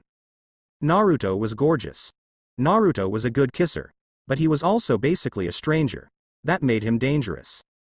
The blonde lion was massive, and if it came down to a fight, Sasuke might win, but he'd be seriously injured. If you were seriously injured, that was almost the same as signing your death warrant in the arena. He just wasn't ready to trust someone who wasn't a family member, after years of knowing that trust would get you killed. Well, Itachi and Makoto were pets. Fugaku and I both went to illegal fight rings, like you. I'm sure you can fill in the blanks for what happened to us there pretty well. It's so good to have you back. Come on. Let's show you the others, he says and leads Sasuke off. Meanwhile, Danzo paces in his office. Damn. He had hoped that Deidara provoking the Black Lion would make it easy for Danzo to convince Tsunade that Sasuke had to go. He could convince the old hag that Sasuke needed more help than Konoha could give him. There were institutions for high-risk cases. Places that housed hybrids that were more dangerous or suffered from various physical, mental illness. Of course that would just be the cover story. He wasn't going to send Sasuke there. He'd probably sell him as a high-priced pet, to another fight ring, or maybe just sell him to someone who wanted a nice fur coat. Now that he's under Naruto's protection, it's going to be very difficult to get Tsunade to agree to my plans. Even worse, if he finds out his family is here before I can get him, they'll watch him. The Uchiha pride is too smart to give me an excuse to send them off. He growls and kicks his desk. Is something wrong, Master Danzo? Sai asks. Sai, what are you doing in my office? He demands to know. Tsunade told me to send these reports to you, so you are up to date, the horse hybrid states. Horse hybrids were rare because there was skepticism about how the horse genes would be expressed at first. But now, the few horse hybrids that they are, look like the mythical centaurs of ancient lore. Sai was one of them. The horse hybrid population was small but growing rapidly now that it was known it was a safe mix. I see. Thank you. You may go now, he says and takes it. Sai nods and heads off. Horse hybrids were tricky. They fiercely valued their freedom and could be highly rebellious at first. But in Danzo's mind, it was easy enough to deal with them. Once you break them, they were loyal servants. Sai was definitely broken and a valuable spy. Sai heads into the hall. He saw Naruto wandering down it. He decides to go visit with the lion. Danzo considered him a high-priority target. It seemed highly unlikely that Danzo would ever be able to sell Naruto off. Tsunade was too close to the Golden Lion. But the buyer made Sai keep a close eye on him just the same. "Good evening, Naruto. I trust you are well," he says with a creepy fake smile. Yeah. Hey, Sai." The blonde responds. Sai was kinda hot really. Naruto had always had a thing for dark hair, eyes, and lighter skin. But he was just so damn skinny and the lion really didn't know how the mechanics of such a relationship would work. Plus he was creepy. Naruto was aware that at some point, Sai had been a fighter. He had been trained to turn off his emotions. He had grown up in a world that was completely different than this one. He didn't understand the simplest things such as hugs. The blonde knew that Sai was trying to fit in though. So he decided a long time ago to at least try to be friendly. This was usually about the time when Sai would start making dick jokes. Then Naruto would lose it. The blonde swore that Sai got a kick out of annoying him. Naruto made a mental note to keep Sasuke and Sai as far away from each other as possible. Sasuke had a temper and definitely wouldn't be patient when dealing with the eccentric artist. "You seem a bit upset." Sai asks. "Oh, it's nothing. Just cockblocked. The guy's brother walked in on us. I'm happy for them though. They haven't seen each other in a long time," he says in a rush. "Oh well, I'm sure that once he's done with the family reunion, he can get a good laugh out of seeing how small your other tail is. There's no reason to be so frustrated," Sai assures him. "Oh, that's it." Naruto growls. Sasuke was following Shisui and his family when he heard shouting in the hallway. The lion family goes to see what the hell was going on. All of them blink. A very large, angry golden lion was snarling at a horse, who was raising their hooves. As far as Sasuke knew, there was only one blonde lion hybrid at the base. He didn't realize that Naruto's father was also blonde. "Naruto?" he asks. Sasuke. "Hey. Sorry about the noise. I'm just dealing with this jerk. He needs to learn to stop making dumb dick jokes," he says. "That's Sai. He is odd. You get used to him after a while," Shisui offers. "Oh. Well, Naruto, don't kill him. You don't want to be sent away," Sasuke warns him. "Yeah. I guess you're right. So how is the reunion going?"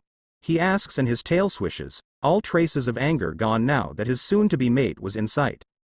"Great. They are going to take me to see the rest of our extended pride. You going to be okay? I'm not going to come back and find your ass in the ICU, am I?" Sasuke asks dryly. "Hey. Have some faith in me. It would be his ass in the ICU, not me," Naruto says and puffs out his chest. "Whatever you say." Sasuke laughs and heads off with his family. Naruto couldn't help but admire the view as he walked off. Damn, Sasuke had a fine ass. He wondered if the Dark Lion would go back to his dorm room that night or stay with his family. Probably stay with his family. That meant that Naruto was going to be one frustrated lion tonight.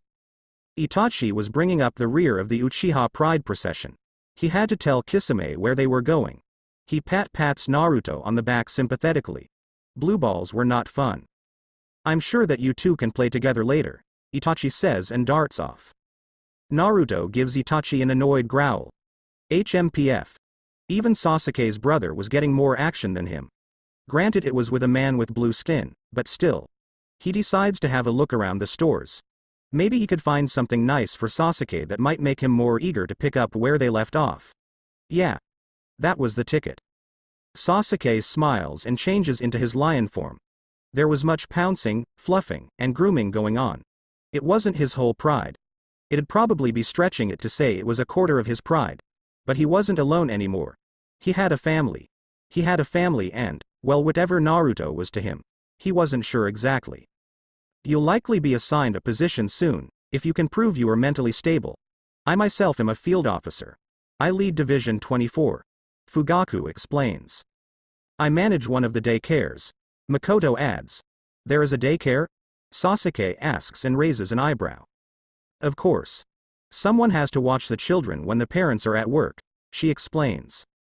Alright. I guess that makes sense. What about you, Itachi? He asks. I suppose you could say that I'm a tracker.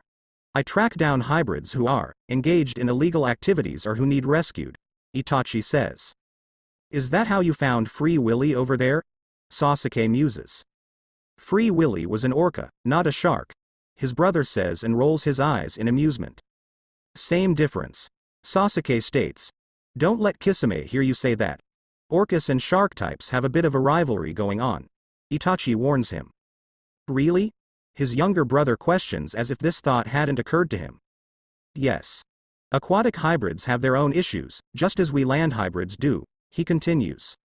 Alright then. So, how long you been with him anyway?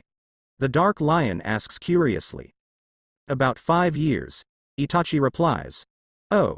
Damn, that is serious then, Sasuke says. Very. When you find your mate, you just know, Itachi offers. Yeah. I guess so. How do you know it was him? He inquires. Sexual chemistry. It's animal instinct. You just can't keep your paws or fins off each other, Itachi explains. Oh. Sasuke says and nods. Sasuke wasn't about to ask how Itachi had sexual chemistry with a man with shark teeth, gills, and blue skin. He files this under the I don't want to know category. The younger lion bites his lower lip. If mating was about sexual chemistry, then he and Naruto would qualify under that metric. Was that really all there was to it? It starts of that way. Obviously there's more. It's deeper than that. Otherwise almost everyone would have multiple mates. Most people can hold a strong sexual attraction for more than one person, especially hybrids that come from species that aren't monogamous. He elaborates. Oh. Sasuke says and clearly lost in deep thought. It doesn't happen automatically, foolish little brother. Itachi chides him. No idea what you mean. Sasuke replies. You are thinking of him. Even if he's not your mate, you've been through hell. If you enjoy his attention and he enjoys yours, there's no reason not to continue to do so, his brother tells him. I guess you're right. I'll think about it. I don't really want to let him on. I'm not sure if I'm even, he trails off. Stable enough for a relationship. You're worried that you will black out, fight or flight instincts will kick in, and you might hurt him, Itachi finishes. What are you, some kind of mind reader? He demands to know. No worse. I'm your brother. I know you, Itachi says and pokes his forehead. In the morning, Sasuke leaves his family. He didn't want to, but he had to go with the other rescues. They were now letting the carnivore, omnivore, and herbivore types socialize. Well, at least the ones that haven't proven to be too aggressive anyway. Sasuke. Come join us. It's so nice that now we can get to know each other without worrying about fighting to the death. A cheerful voice cries out. Sasuke was a bit startled by how cheerful that voice was. That was creepy. But well, it'd probably look good if he tried to socialize. That and Danzo was likely looking for any excuse to get rid of him. So he wouldn't give him one. He walks over. I'm Lee. The cheerful person says. Lee, as it turns out, was a caterpillar hybrid. He had really bushy eyebrows. He also wore green spandex. The green spandex was too tight. Sasuke saw more of Lee than he frankly wanted to. But Lee turned out to be the least aggressive hybrid he'd ever met, other than that bunny. Sasuke. He says. I'm Tenten. A woman says. Tenten was a coyote hybrid. She was more normal. To Sasuke she gave off a tomboyish vibe. On and on the introductions went. Some highlights included Kiba, a dog, Neji an eagle, Choji another elephant, and so forth. There was a lot of variety at Konoha, Sasuke decided. It was basically a hybrid zoo. Hey, you're Sasuke, right? He hears a rather large grizzly hybrid say. The grizzly was female. But that didn't change the fact that she was enormous. She was built like an Amazon. Yeah. Sasuke answers. Stay away from Naruto. He's mine, she says. Excuse me. Sasuke replies. He's mine. Our cubs are going to be the strongest in Konoha. You can't even have cubs with him. You're a lion, not a lioness, she informs him. Well, thanks for pointing that out. I never would have noticed I had a dick, if you didn't tell me. And as for cubs, there are these things called surrogates. Maybe you fucking heard of them. Now let me point something out to you. If Naruto wanted you, he wouldn't be trying to jump me every chance he gets. Sasuke growls at her in annoyance.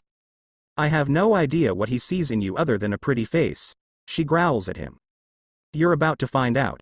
Sasuke changes into his lion form and roars. You wanna play kitty? Alright. Let's play, she says and turns into a grizzly bear. Meanwhile, Naruto had just purchased 2 leather collars on them. One had ruby red stones in it. The other sapphire blue. He thought they were symbolic since they matched their eyes. But then he heard a roar. Fuck. He recognized that roar. Sasuke. He rushes off towards the sound of that roar. When he got there, he blinks. Sasuke was in his lion form, snarling at a rather large grizzly. He recognized that grizzly. It didn't take a genius to realize what had probably happened. She'd said something to Sasuke and set him off.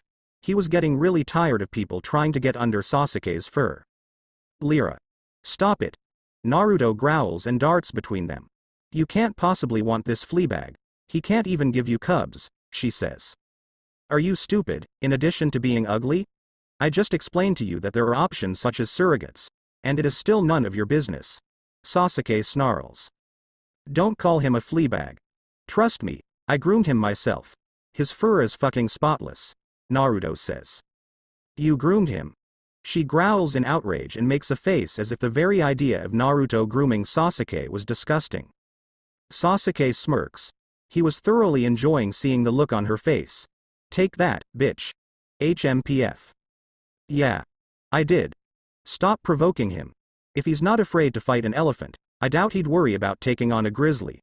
Come on, Sasuke. She's not worth getting into trouble over. Naruto says. You're right.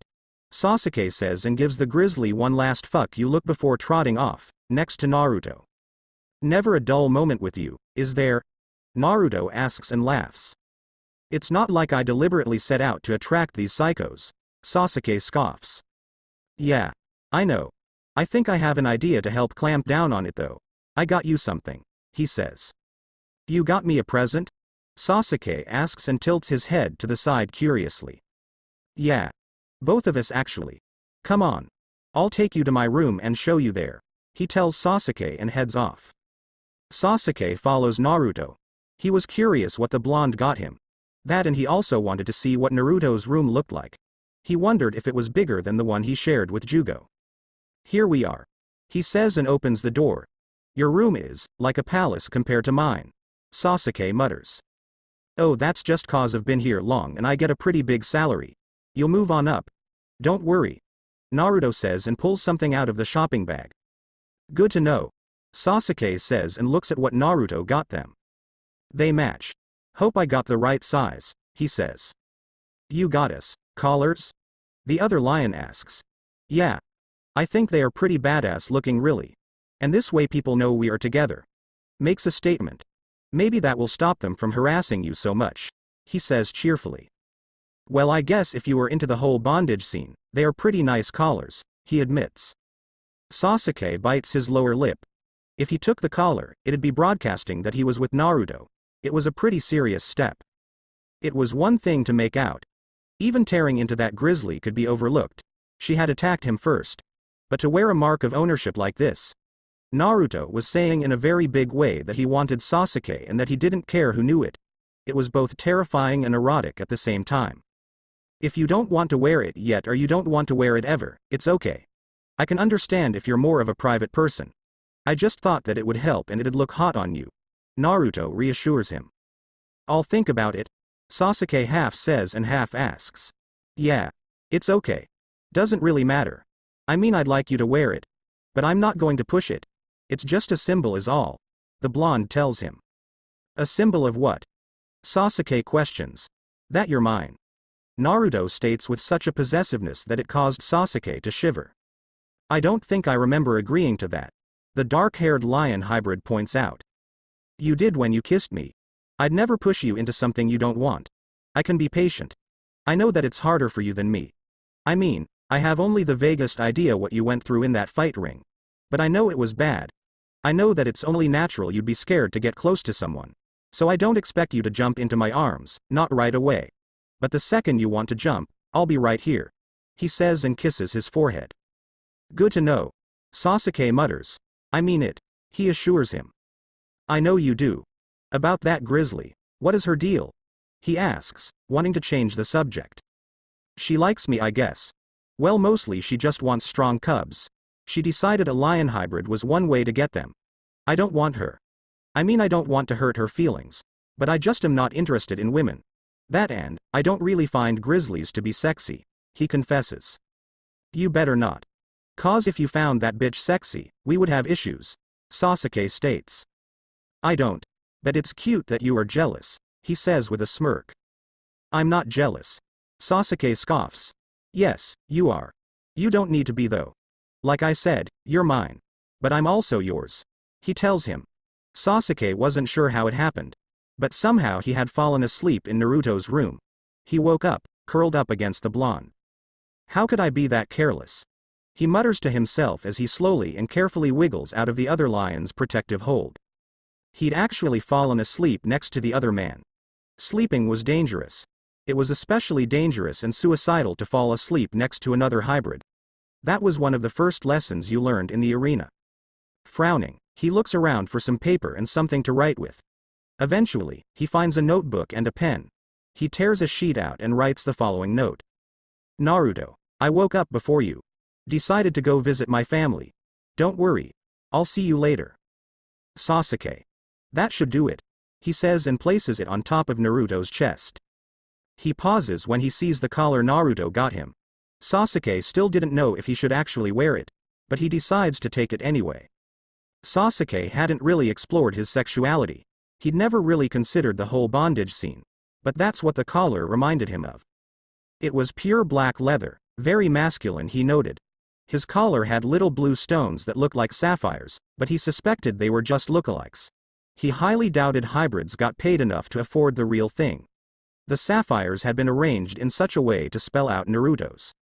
Possessive fucker. Sasuke mutters under his breath and decides to take a closer look at Naruto's. It was similar. Clearly it was made out of the same black leather. Unlike Sasuke's blue stones, his had ruby red stones. Naruto's collar spelled out Sasuke's. He feels his face heating up in a blush. Well, he was possessive all right. Though it seemed that he considered possession to be a two-way street. Sasuke glances back at the blonde once more. He takes a deep breath and heads to the door. The black lion figured talking to Itachi or his parents might help add more perspective to the strange situation he found himself in. They were all mated. They'd know more about this than he would. A few minutes later, Naruto wakes up. He stretches and expected to fall Sasuke next to him. He didn't feel anything though. He opens his eyes and frowns when he didn't see him. But he did see a slip of paper on his chest. The lion hybrid grabs it and reads. Oh. He had been hoping that Sasuke would be there when he woke up. But at least he had left a note. That had to mean something, right? Sasuke at least knew that Naruto would be worried about him and cared enough to let him know he was okay. Well, it's a start, he says with a smile when he notices the collar he got Sasuke was missing. Speaking of parents, he should probably go visit his. He changes and heads over to the house they shared. Mated pairs could have a house in case they decided to have cubs. It was Konoha's not-so-subtle way of encouraging breeding. He knocks on the door and waits for someone to answer it. He didn't have to wait long. Kushina had really good hearing. There you are, she says and gives him a good cuff behind the ears. Oh. What was that for? He whines. You haven't visited us in over a week, she growls. So you hit him? Kushina, my love, isn't that counterproductive? Minato asks with a chuckle. No, it will teach him to visit more or get hit more, she says smugly. Naruto, what's that you got in your hand? Minato asks. Oh. Nothing. Naruto tries to hide the collar. Let me see, Kushina says and grabs it. The red lioness darts inside.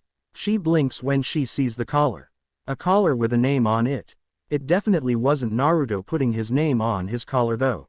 It read Sasuke. It was a very handsome collar though. Who is Sasuke? She asks. Well, actually, that's kinda what I wanted to talk to you guys about. Naruto mumbles. I'll make us some ramen, while you explain. Minato offers and starts making Naruto's beloved noodles. Well, you know how a while ago, there was a big bust of Orochimaru's fight ring? He begins by asking. Of course. There must have been hundreds of hybrids rescued.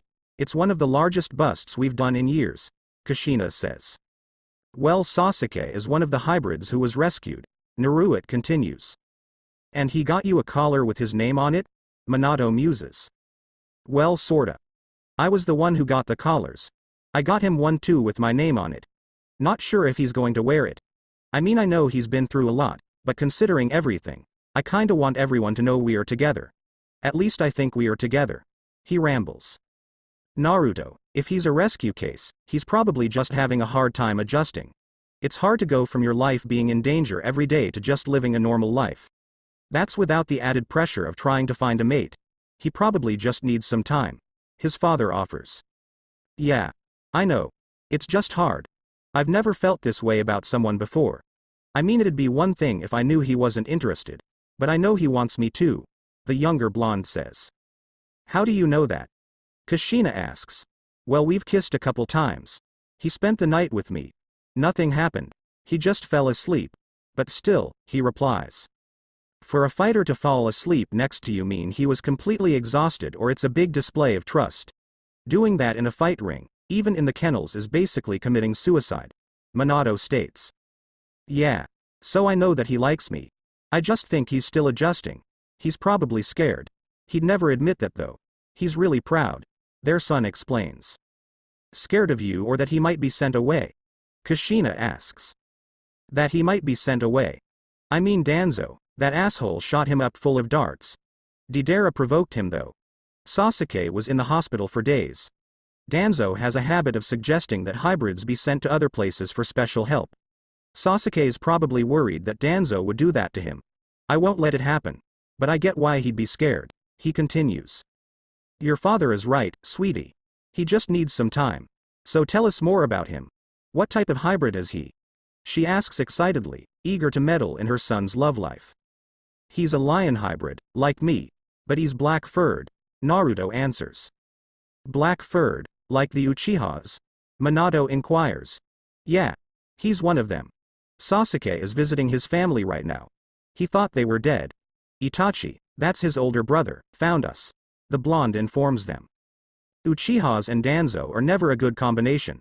That man has had it out for that pride as long as they've been here. He's right to be worried. You should keep a close eye on him. I don't trust that man. Minato surprises Naruto by saying. Yeah. I'm not going to let him send Sasuke away, Naruto promises. Meanwhile, Sasuke was visiting with Itachi. Itachi wanted him to meet his mate. He wasn't kidding when he told Sasuke that Kisame was exotic. Damn blue skin, darker blue hair, shark teeth, which thankfully were retractable for Itachi. Otherwise, how the fuck could you kiss someone with that many lethal teeth? And holy shit, were those gills? Kisame, this is my brother, Sasuke.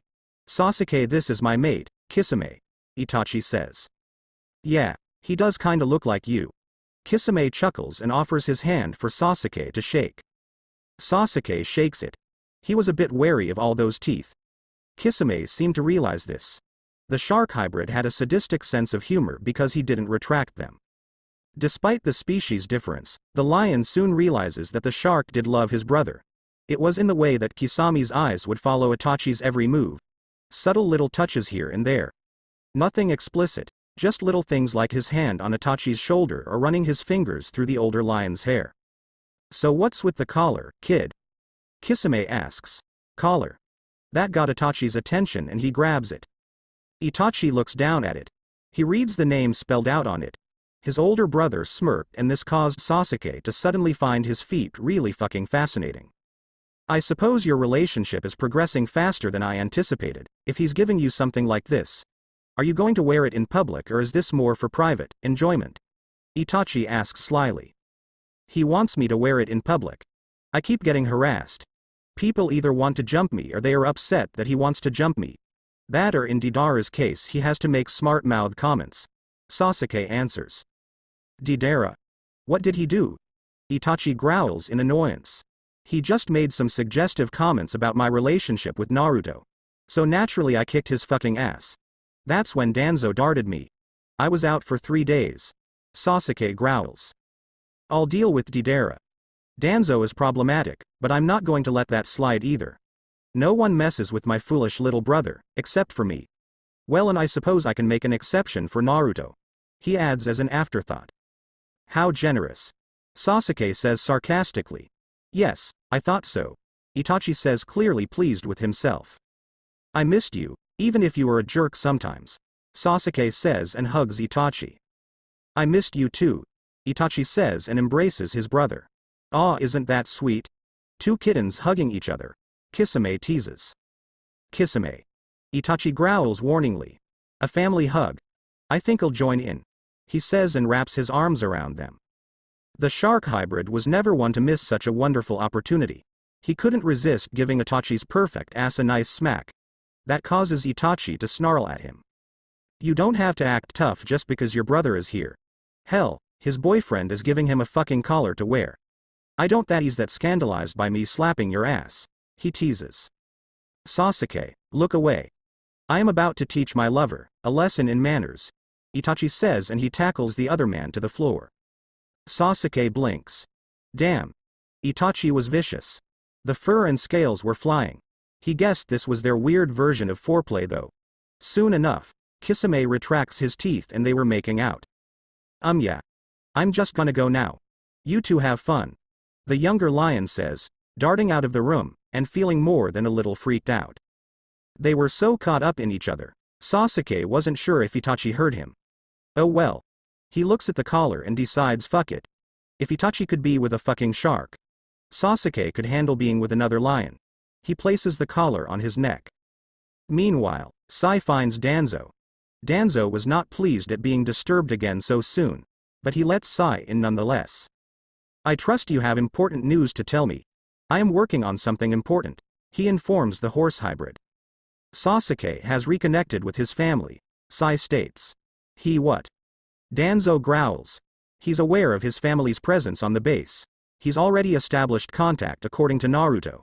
I thought you would like to be informed of this development. Sai finishes. You're right. That does complicate things. I suppose it was just a matter of time. The base is only so big. A new black lion was going to be noticed. I will figure something out. You may go now, unless you have further information, he asks. His relationship with Naruto seems to be progressing. The blonde seems a bit sexually frustrated. Personally, I think he is just concerned that his small tail won't be able to satisfy the other lion, he says cheerfully. He said it a little too cheerfully actually. Even Danzo was a little creeped out. Sai really did need to learn to fake emotions better. Oh well. That was a concern for another day. I am certain that Naruto's tail is not the issue. In any case, thank you. Go and see if you can't find out more. He dismisses the horse. At that very moment, Jugo was wandering base. He was looking for Sasuke. The dark-furred lion hadn't come back to their dorms last night. Jugo was growing worried for his friend's safety. He lets out a sigh of relief when he finally spots him. The elephant walks over. The larger hybrid tilts his head. Sasuke was wearing a collar. That was new. As far as he knew, the Uchiha didn't really accessorize. Hey, Jugo. Sorry about last night. I just kinda fell asleep at Naruto's place. He utters an apology. It's alright. I see things are going well. He looks at the collar and Sasuke looks away. He's got one too. But yeah. Naruto wants to make us official, I guess. He said I could wear it or not. Naruto doesn't know that I'm wearing it yet, Sasuke admits. Oh. Well, that's still great that you found someone, Jugo says. Yeah. It's still new though. I'm not really sure if this is a good idea, he confesses. I can get that. I mean, just a couple weeks ago, you were fighting other lion hybrids. Now one is trying to seduce you. It's gotta be jarring. Speaking of finding someone, do you think that bunny would be interested in an interspecies relationship? He asks curiously. Hinata. I don't know really. She's cute though, if you like women. Really? A bunny and an elephant? He asks. There have been stranger matches, he defends himself. Guess so. Well, you are both herbivores. So that's a start anyway. She might like the protection that someone of your strength could offer. Sasuke encourages him. After promising his mom that he would visit more, Naruto eventually leaves his parents. He did still have a day job after all. The blonde really wanted to go find Sasuke, but he didn't want to ruin his family time either. He could wait a few hours. He'd see Sasuke soon. His note had even said so. A few hours felt like an eternity. He'd been assigned paperwork duty. There was still so much to do when it came to getting the new rescues registered and monitoring their progress. God, he hated paperwork. Finally though, the clock hits 5. Naruto races out of the office and starts barreling towards his home. That's when he overheard people talking. He recognized the first voice. That was Sasuke's elephant friend. What was his name? Jugo. Yeah, that's it. And Sasuke was with him. Naruto knew it was wrong, but hides behind the corner and decides to listen in. If they didn't want to be overheard, they wouldn't be having the conversation out in the hallway, right? Hey, Jugo. Sorry about last night. I just kinda fell asleep at Naruto's place. He hears Sasuke apologize. He smiles. Sasuke didn't seem to have a problem with letting his friend know that he had spent the night at his place. That was a good sign. He wasn't embarrassed about what sort of conclusions the elephant might form from hearing that. It's alright. I see things are going well. The orange-haired man says and looks at Sasuke's collar. Sasuke was wearing the collar. Yes. That was an amazing sign and fuck, it looked hot on him. Just like Naruto knew it would. Then again, this was Sasuke. Sasuke could look hot in a potato sack. He's got one too. But yeah. Naruto wants to make us official, I guess. He said I could wear it or not. Naruto doesn't know that I'm wearing it yet. Sasuke admits and obviously didn't know that Naruto was aware of it because he was standing only a few feet away. Oh. Well, that's still great that you found someone, Jugo says. Yeah. It's still new though. I'm not really sure if this is a good idea, he confesses, and Naruto felt his heart almost shatter at this. His furry ears drooped. He felt like someone had just yanked out his heart and stomped on it. Sasuke still wasn't sure about him. But he was willing to wear the collar. So he must like him. He just had to convince Sasuke is all. Yeah, that was it. The conversation shifted topics. Jugo was interested in Hinata. Naruto didn't see that one coming. Well, no offense to Jugo, but he was far more interested in hearing what Sasuke thought about them than what the elephant thought of the cute bunny. He waits for them to finish their conversation. Jugo left to go find Hinata. The blonde decides it was now or never and turns the corner. Hey, he says. Oh, that was smooth. Really fucking smooth. He mentally kicked himself. His potential mate had just accepted a mark of ownership on him and all he could come up with was hey? Hey. Sasuke says. Okay. Well, it looked like Sasuke was at a loss for words too. Naruto bounds over to him. So I decided to wear it, you know, at least for now. Sasuke mumbles. Sasuke was mumbling. That was very not like Sasuke. He definitely wasn't sure about it. That hurt Naruto. He wanted Sasuke to be sure. But he knew that the Black Lion just needed some reassurance. I'm glad. I'll wear mine too, he murmurs and puts it on. It looks good on you, Sasuke says, seeming to feel a bit better now that the power disparity had evened out. Thanks. So does yours. I want you to know that you made me really happy. I promise you won't regret it, he says and pushes Sasuke against the wall. He couldn't help it. His animal side was screaming at him to claim Sasuke. He was receptive-ish. His human side wanted to convince Sasuke that he was a good choice. He wanted Sasuke to feel confident in his decision. Naruto? Sasuke asks. He didn't get to finish his question. The blonde captured his lips with his own. Sasuke moans into the kiss and wraps his arms around the blonde's neck. For the moment his doubts were banished by the other lion's passionate kiss. It felt so good. For years, Sasuke had been deprived of the power of a loving touch. He also had never enjoyed the touch of a lover. Maybe that was why it felt so intense. Maybe he was just naturally sensitive. Sasuke figured those two things played a role. But if he was being honest with himself, Naruto was just a really good kisser. The blonde fucking lost it when he heard Sasuke's moan. He growls in pleasure and his tail swishes wildly. He grinds up against his soon-to-be lover.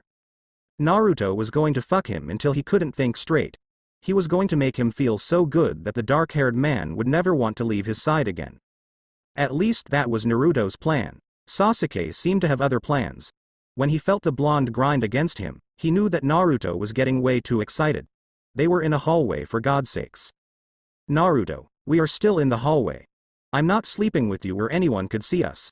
I'm not an exhibitionist. Sasuke says, after breaking the kiss. Oh.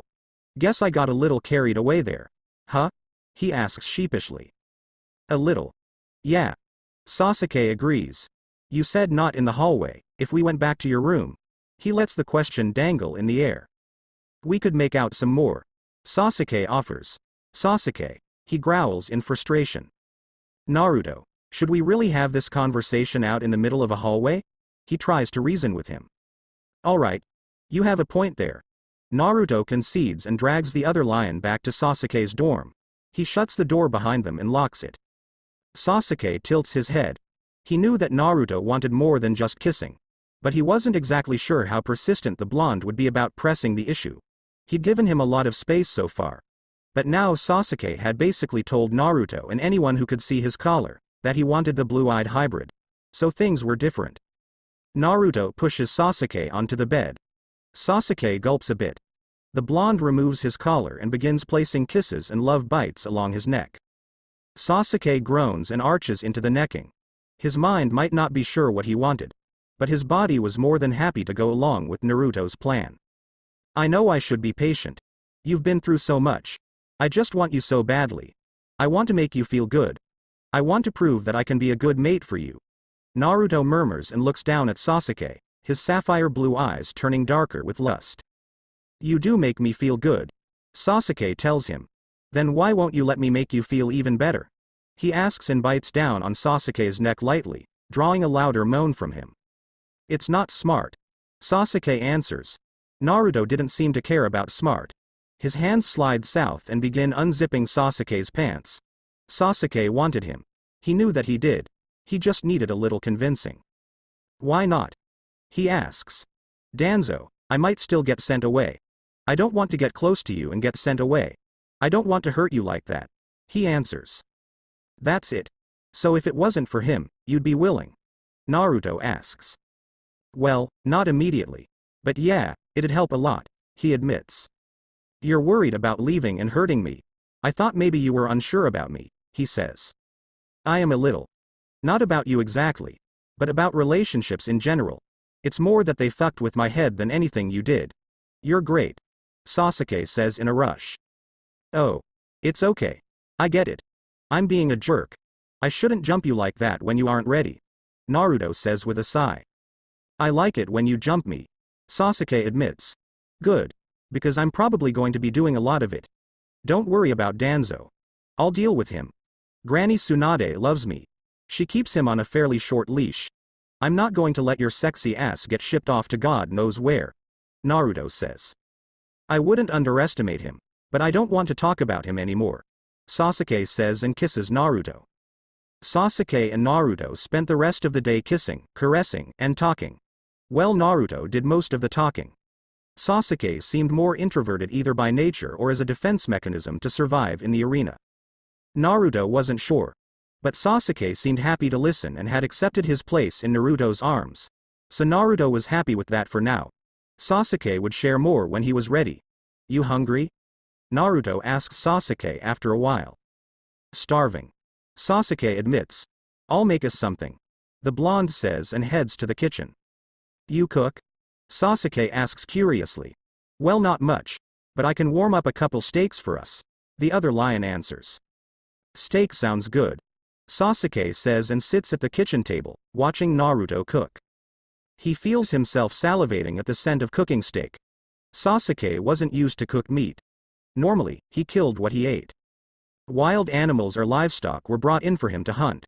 It was a rare day when he didn't kill what he ate. They wanted to nurture his killer instinct.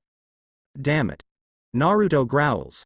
He had been cutting up the steak when he accidentally sliced himself with the knife. It wasn't serious. But he was bleeding. The blonde didn't count on the scent and sight of blood would set Sasuke off. Sasuke growls and slams into Naruto, pinning him to the ground. His human teeth were quickly becoming fangs and his fingernails were morphing into claws. Naruto realized what was going on. He was having an episode. Clearly this was PTSD. Blood. Blood had been drawn. He had to go in for the kill now. The other lion was injured. Now was the time to attack. He would have done it to him. Sasuke had to do it now. He'd grant the other lion a quick death. He'd fought well. He didn't deserve to suffer. But Sasuke wasn't going to die today. The Dark Lion hybrid didn't see Naruto as Naruto at the moment. He only saw one of many other lion hybrids he had faced in the arena. If he wanted to live, he needed to kill him. Sasuke. Stop it. It's me. Naruto growls and tries to throw Sasuke off him. He didn't want to hurt him. But he wasn't going to let Sasuke kill him either. That was a very real possibility. Sasuke was a trained killer. A trained killer who seemed to genuinely believe he was fighting for his life. Die.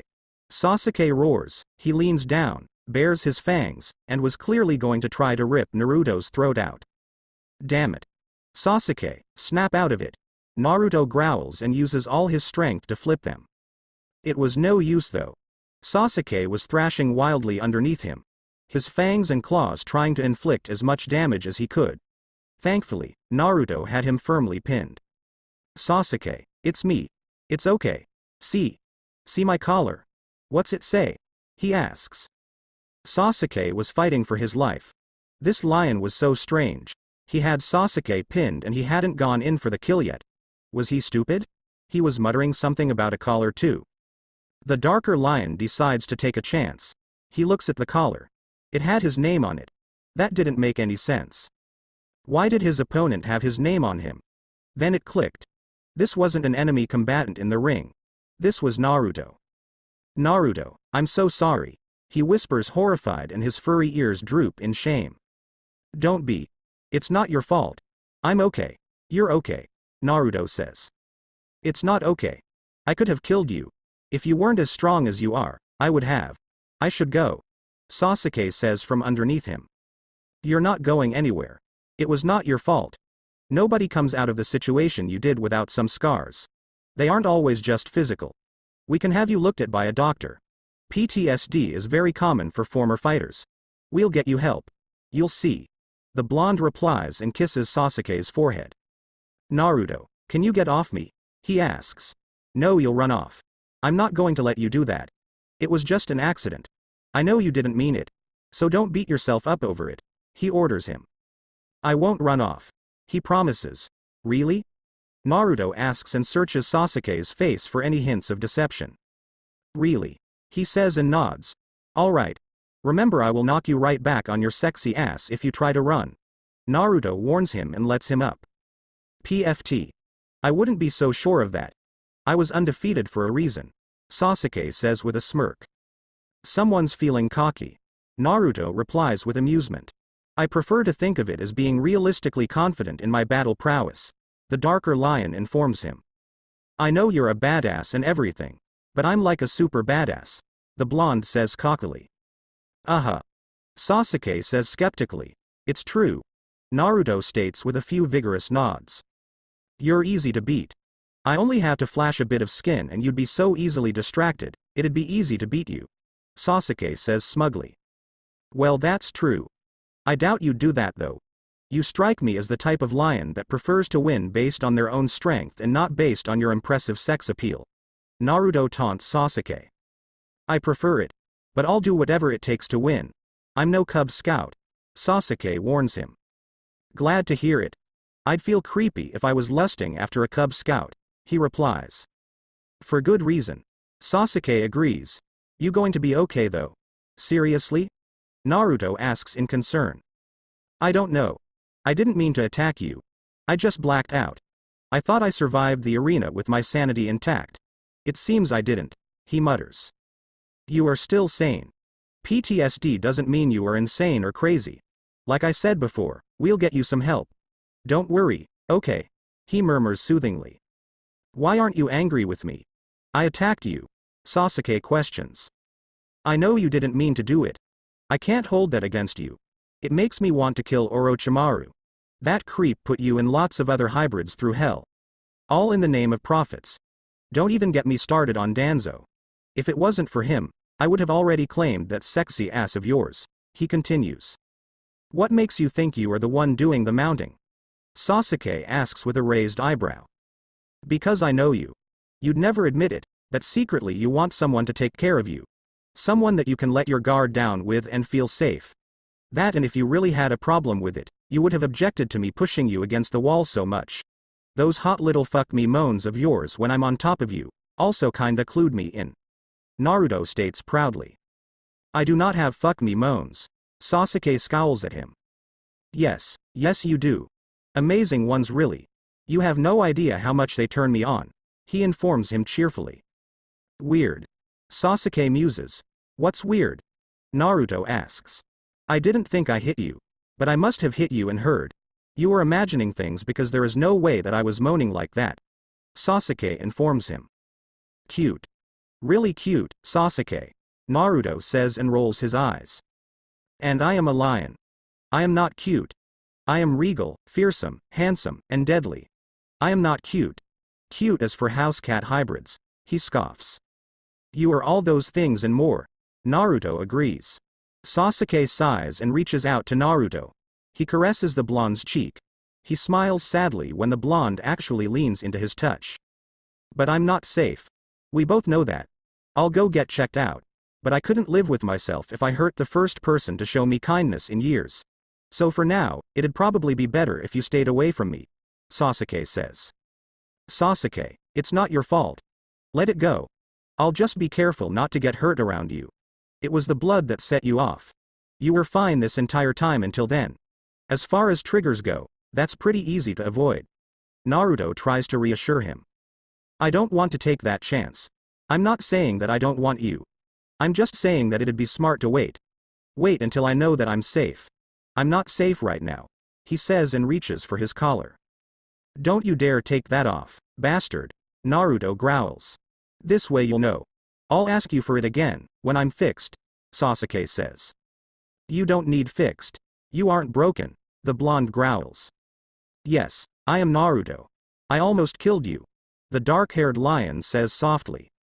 I told you that I wouldn't force you into anything you want. But this is different. You want me. I know you do. So knock it off. I know you are worried about me. I appreciate it. I really do. But I can handle myself, he tells him and captures his lips in a bruising kiss. Sasuke was about to respond. He really was. The raven-haired lion had even opened his mouth to reply. That's when Naruto kissed him and the blonde was more than happy to take advantage of his opened mouth. He knew that he should pull away. Sasuke should definitely try to talk some sense into Naruto. But there was no arguing with the sheer power of that kiss. It was so intense. It was like Naruto was trying to brand him. He moans into it and wraps his arms around the blonde's neck, as he starts to respond. That's better. Naruto purrs darkly in approval before returning to the kiss. What were we talking about again? Sasuke murmurs. Your fuck me moans.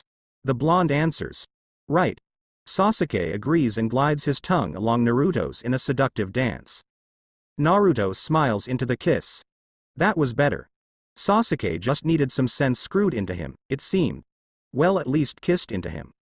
So you're keeping the collar, he tells him. I don't deserve it. But yeah. I'm keeping it, he says. Yes, you do. Naruto says and brushes his thumb over Sasuke's lower lip, before kissing him again.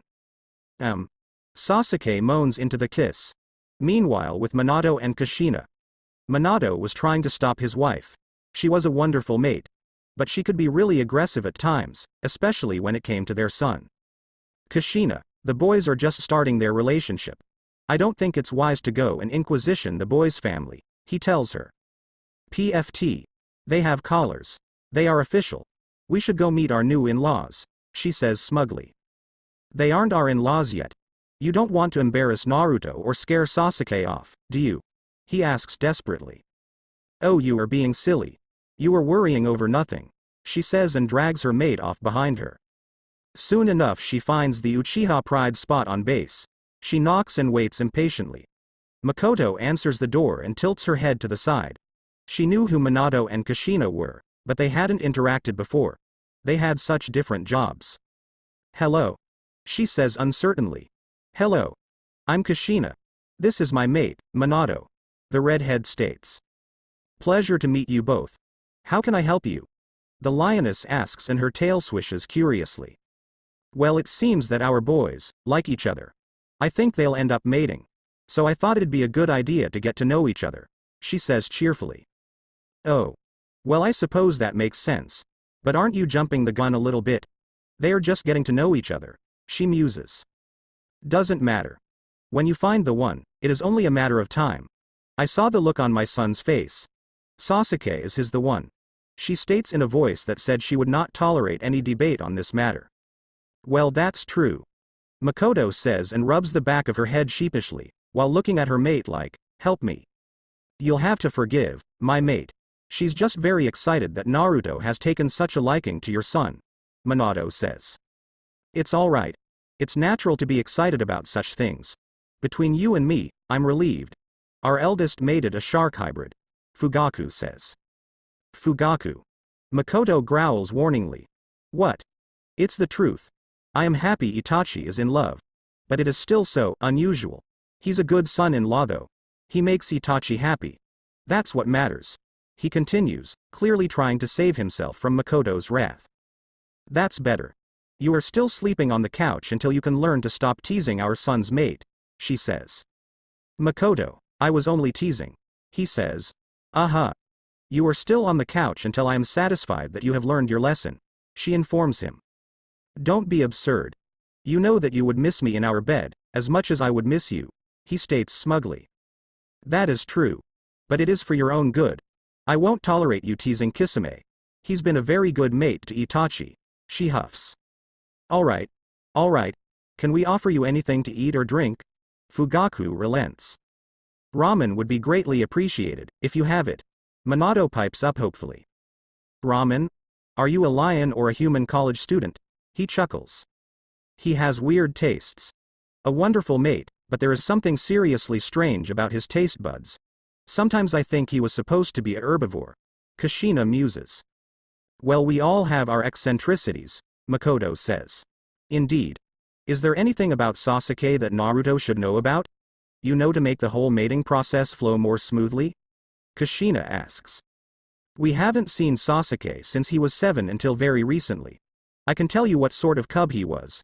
But as to what kind of man he is, I'm afraid we are just as much at a loss as you.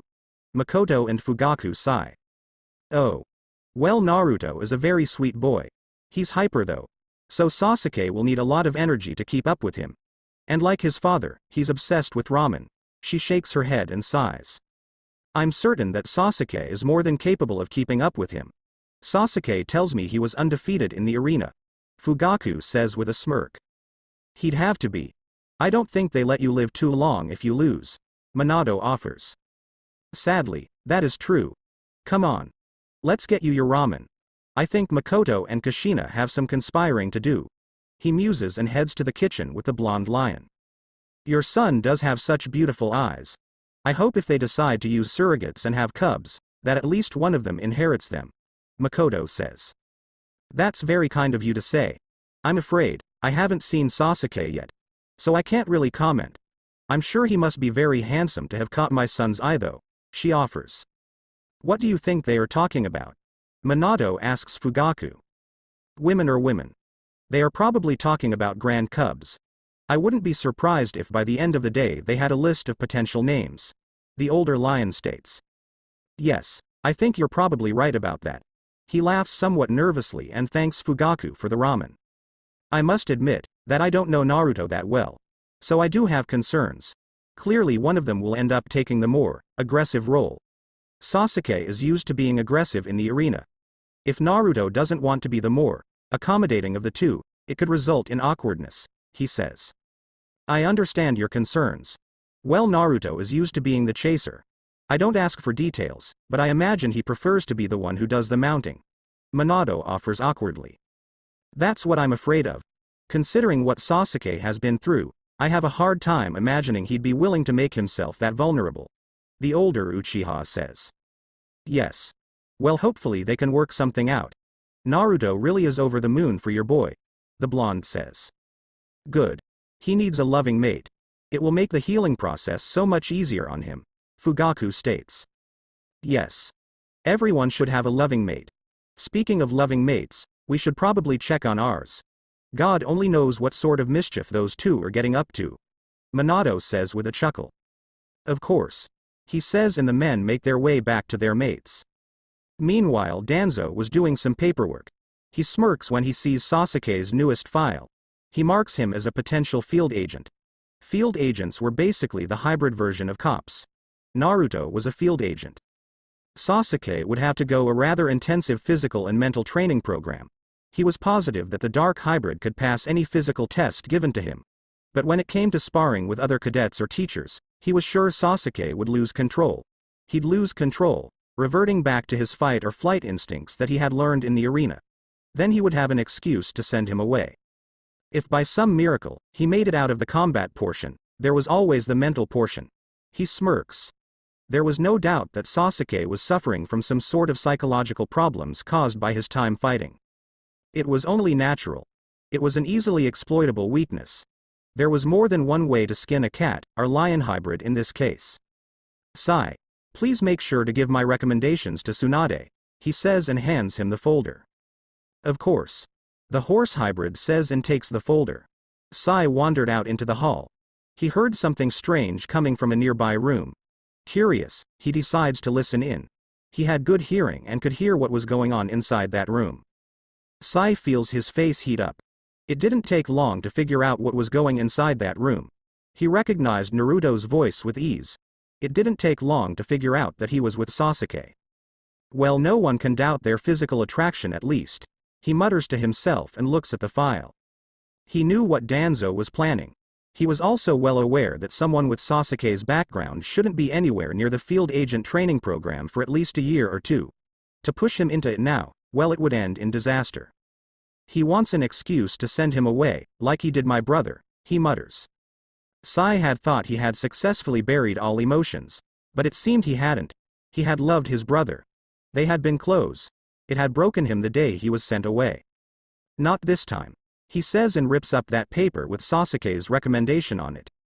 He hums to himself as he trots off to Tsunade's office. The horse hybrid realized that it was a temporary fix.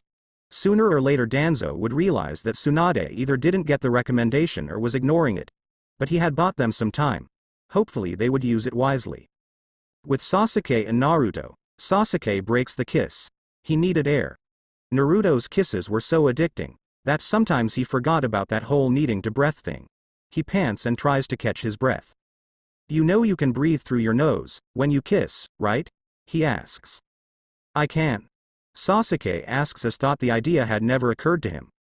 Yeah. Wait, you never kissed anyone before me? The blonde asks. I was taken from my family when I was 7. At the fight ring, I didn't see the point in getting close to someone who might die the next day in a fight.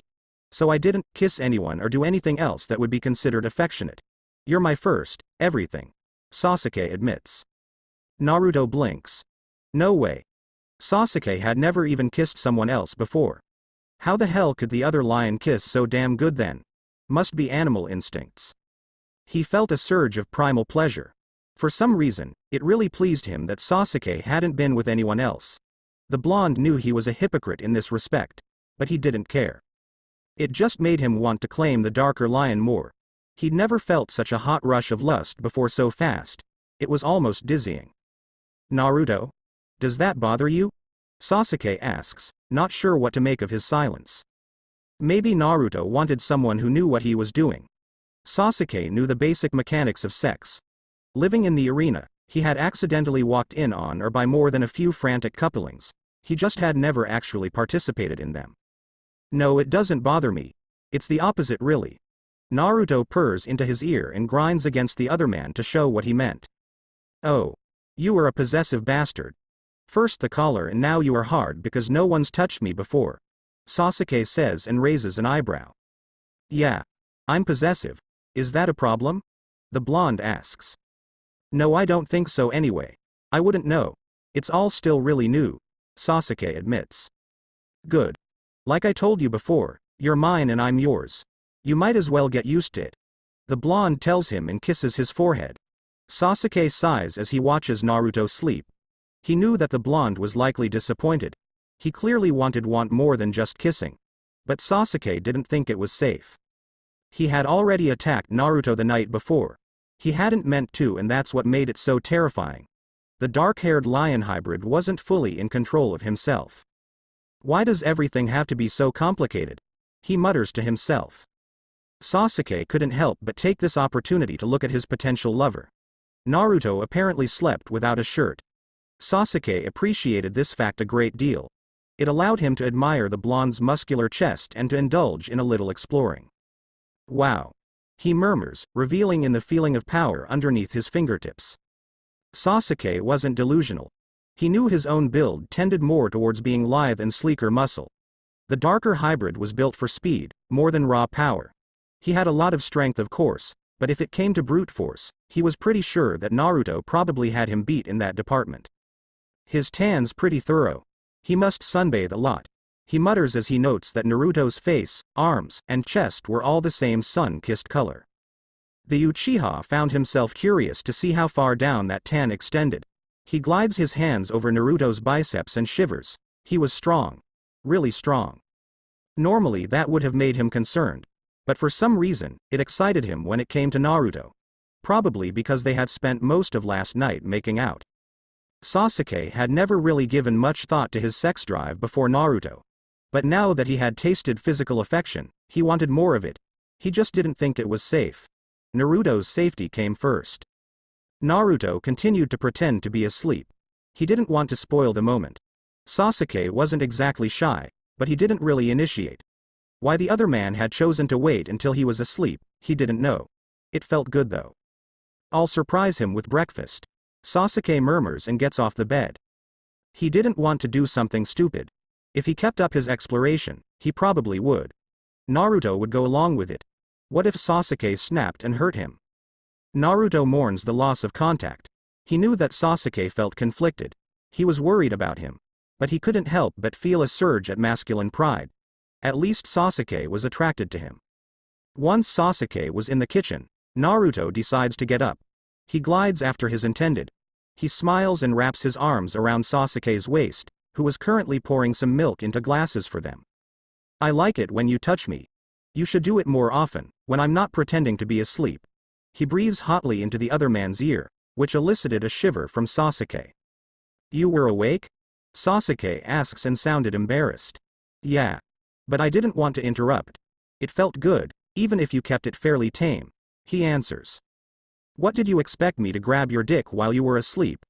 Sasuke scoffs. You can grab that anytime you want, Naruto assures him. Sasuke didn't even know who to respond to that. I guess considering how new you are to all this, that's probably still a bit far off, Naruto offers. A bit. Yeah. Sasuke says and he starts making them pancakes. Thought you hunted your food. Where did you learn how to cook? Naruto asks curiously. I read the instructions on the box. It's not that hard to figure out, Sasuke says in a sassy fashion. Smartass. Naruto says and slaps Sasuke's ass. This earned a dark scowl from the other lion. Naruto laughs. Sasuke plus emotion equals hilarious. I swear to God, if I get a bruise on my ass from that, you are a dead lion walking. Sasuke warns him. Ah, poor baby. Want me to check? I can kiss it better, Naruto offers.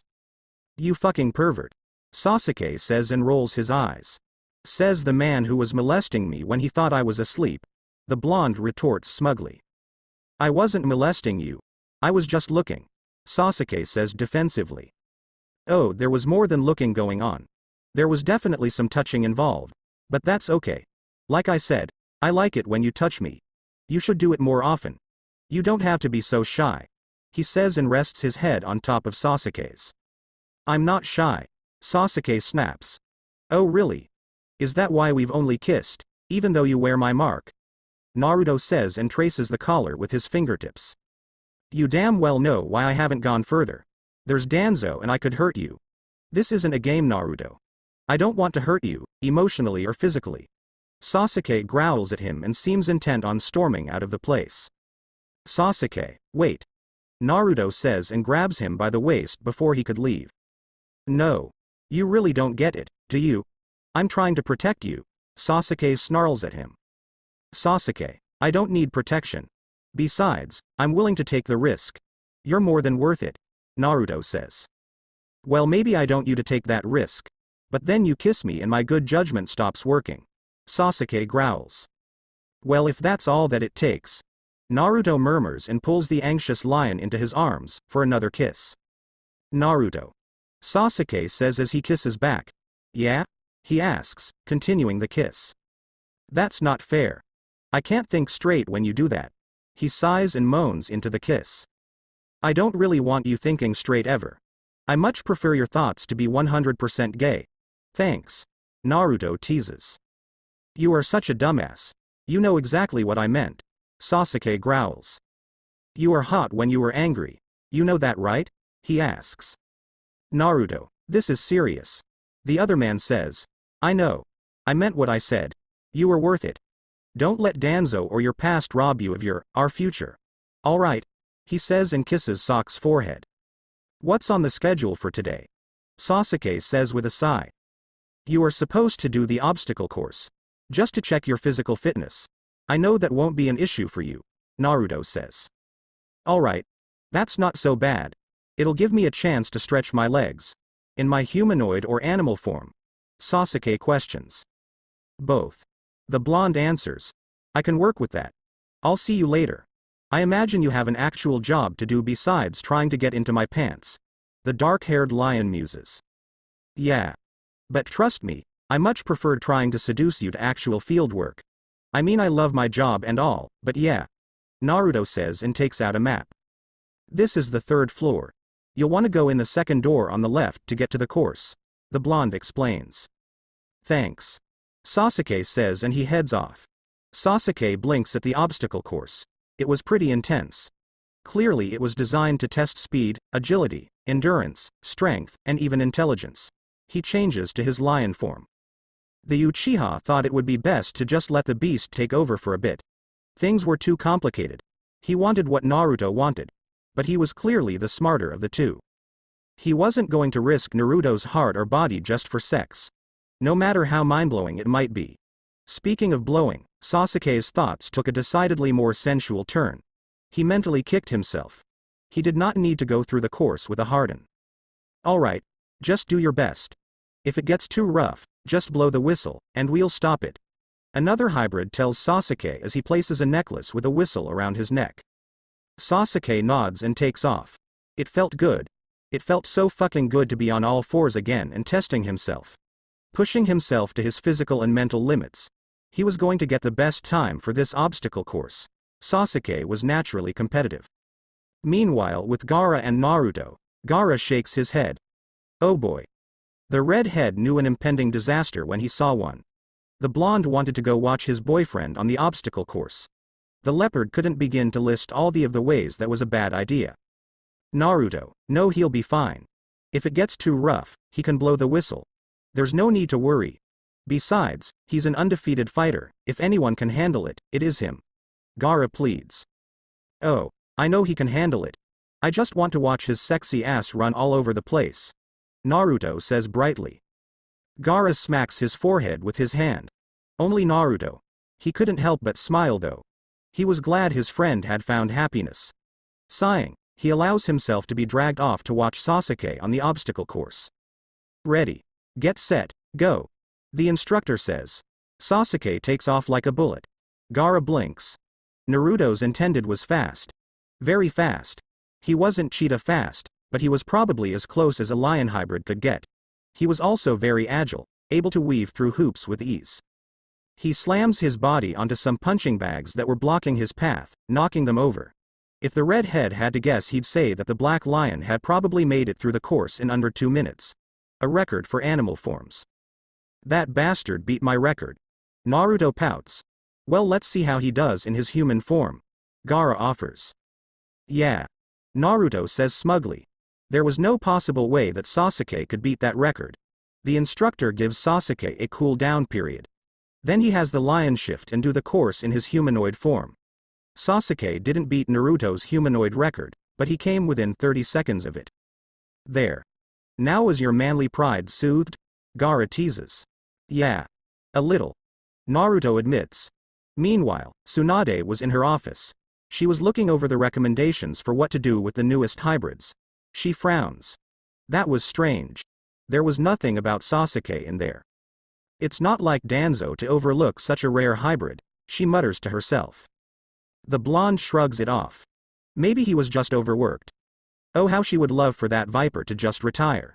She hated constantly watching her back. The busty woman was well aware that Danzo was gunning for her position. It would be a cold day in hell before he got it though. That's when the obstacle course instructor came in. He was holding the results. He seemed interested in something. I take it we have at least one decent score, she muses. Better than decent. Sasuke beat Naruto's record in hybrid form and came up just a little short in humanoid. He'd make a great field agent, the instructor says. Yes, he probably would. But it is ill-advised until he has had a chance to recover from the trauma the arena inflicted on him. For now, I'll probably put him with his mother. Dealing with cubs is a safe job. He'd probably enjoy spending more time with her as well, she offers. A wise decision, as always, my lady, the instructor agrees. Yes, I thought so as well, she says. A few days later, Sasuke was with his mother in one of the daycare centers. He smiles when he sees his mother and even Jugo.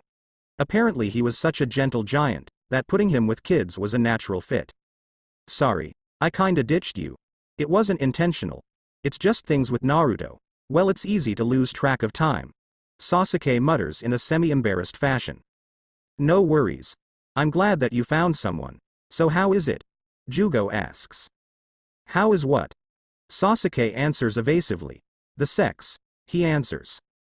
Jugo. We are in a daycare center, for God's sakes, Sasuke hisses at his friend. The kids are taking a nap. Besides, they are all too young to know what the S word is anyway, he reasons. Yeah. I agree. Sasuke reluctantly concedes that point. Right. So how is it? I mean, he must be doing something right if you've been staying with him for a few days. The large orange-haired hybrid continues. Not sure yet. We haven't, Sasuke trails off. Really? That's shocking. I mean, with the way he looks at you and those collars, I'm surprised you are still able to walk, he replies. What makes you think that I'd be the one being mounted? Sasuke demands to know. Oh, don't take it personally. I mean, he's just so fucking massive for a lion. I doubt he's going to bottom for anyone. Not that you are small, I mean you are big too in your animal form, but yeah. Plus I know you haven't before. So it'd make sense that at least for the first time or two, he'd probably show you the ropes. He explains. You've thought about my sex life way too much. Are you sure that you only like women? Sasuke muses. Positive. I just want my best friend to be happy, he responds. Jugo. I'm your only friend. Sasuke points out. Which makes you all the more precious, Jugo replies. Yeah. I guess. I kinda lost it. I had an episode. He cut himself while making dinner and I saw the blood, the dark-haired man admits guilty. Shit. Did you hurt him? Is he okay? The elephant questions. No, he's fine. Naruto tells me it doesn't matter. He's been very understanding. A little too understanding. He should stay away from me until I'm better. But he won't. Sasuke says with a sigh. Do you love him? Jugo asks. Yeah, I do. The Uchiha answers. He frowns. Sasuke had never admitted that before, not even fully to himself. But he couldn't lie to Jugo. He did love Naruto. It was insane. He hadn't even known the other man a month. What did he know about romantic love? He'd been trained to be a killer since he was 7. It was crazy. It was all happening too fast. But one look at those gorgeous blue eyes and Sasuke knew that he was a goner. I'm back. Makoto says cheerfully, carrying the snacks for the cubs. Great. Sasuke says with a smile and goes to help his mother. He'd figure it out later. Right now he had a job to do. Granted, watching cubs wasn't exactly what he had pictured himself doing when Hinata mentioned hybrids would eventually get jobs, but it could have been worse. Sasuke prided himself on being the best at everything. Watching cubs would be no different. Danzo goes to speak with Tsunade. Something was wrong. She hadn't replied to his suggestion about Sasuke at all. But she had for all his others. Was she purposely ignoring the Sasuke suggestion? Probably because of that damn brat Naruto. He had seen their stupid little collars. Tsunade, do you have a moment? He asks her. Of course. What is it? She replies. I noticed that you responded to all my recommendations, save for one. You didn't respond to my Sasuke recommendation. I am curious as to the reason why. He states simply. I never received your Sasuke recommendation. So I put him in the daycare for now. It will be good for him to have more time to bond with his mother. Being around cubs might do someone with his history good. It will help him relax. She answers. I gave my recommendation for him to be a field agent, he informs her. How odd. I did not receive it. But yes, he would make an amazing field agent, in a year or two. You know that rescue cases need time to recover. If we send him out in the field now, he'd probably end up killing as many innocents, if not more than he would save, she says. You never received it? He asks incredulously. No, I did not, the blonde tells him. I see. Well, I still strongly believe that he would be better suited to be a field agent. Having him watch cubs is frankly a waste of his talents and work that I doubt he is suited for. What is to keep him from snapping and attacking the children? He questions. The same thing that would keep him from snapping and attacking his fellow agents, she snaps. He would be provided with ample training. I have every confidence that he would be a fast learner, he argues. I will give your suggestion due consideration. For now, I am going to retire for the evening. Good night, she says and heads off once he leaves her office. Tsunade locks her door once he was out of sight. She places the key in her large bosom. It was the one place that she knew Danzo would never get into. There was no way she'd ever allow him to get into her office, while she wasn't there. He was such a snake. Kisame watches Itachi in amusement. His mate was reading some book. A novel. Itachi was very much an academic. Kisame wasn't. But he did enjoy occasionally watching Itachi engage in his intellectual pursuits. He was just so expressive when he was reading. It was like he let his guard completely down. That must be some book. You've been reading for hours, he offers. Oh, it is. It has given me a few ideas for our own carnal activities, he replies. Are you reading smut? Kisame asks. I prefer to think of it as erotic literature of the highest quality, Itachi counters. Well, let me see this high-quality erotic literature, the blue-skinned man demands. No, I don't think so, Itachi says and sits on the book. Kisame wasn't having any of that, however. He pushes his lover off. The book was orange. Wait, didn't Jiraiya make all of his books have an orange cover for some reason? Really? You consider Jiraiya's books to be high-quality literature? And all this time I thought you were such an intellectual, he teases. They are. Itachi protests. I'm sure. Kisame says as he straddles his lover and pins his hands over his head. It's true, he continues. Right. So how is your kid brother doing? Kisame asks curiously. Better than expected. His relationship with Naruto seems to be progressing nicely. I can tell that Naruto is a bit frustrated though. I doubt that they have actually done it yet, he muses.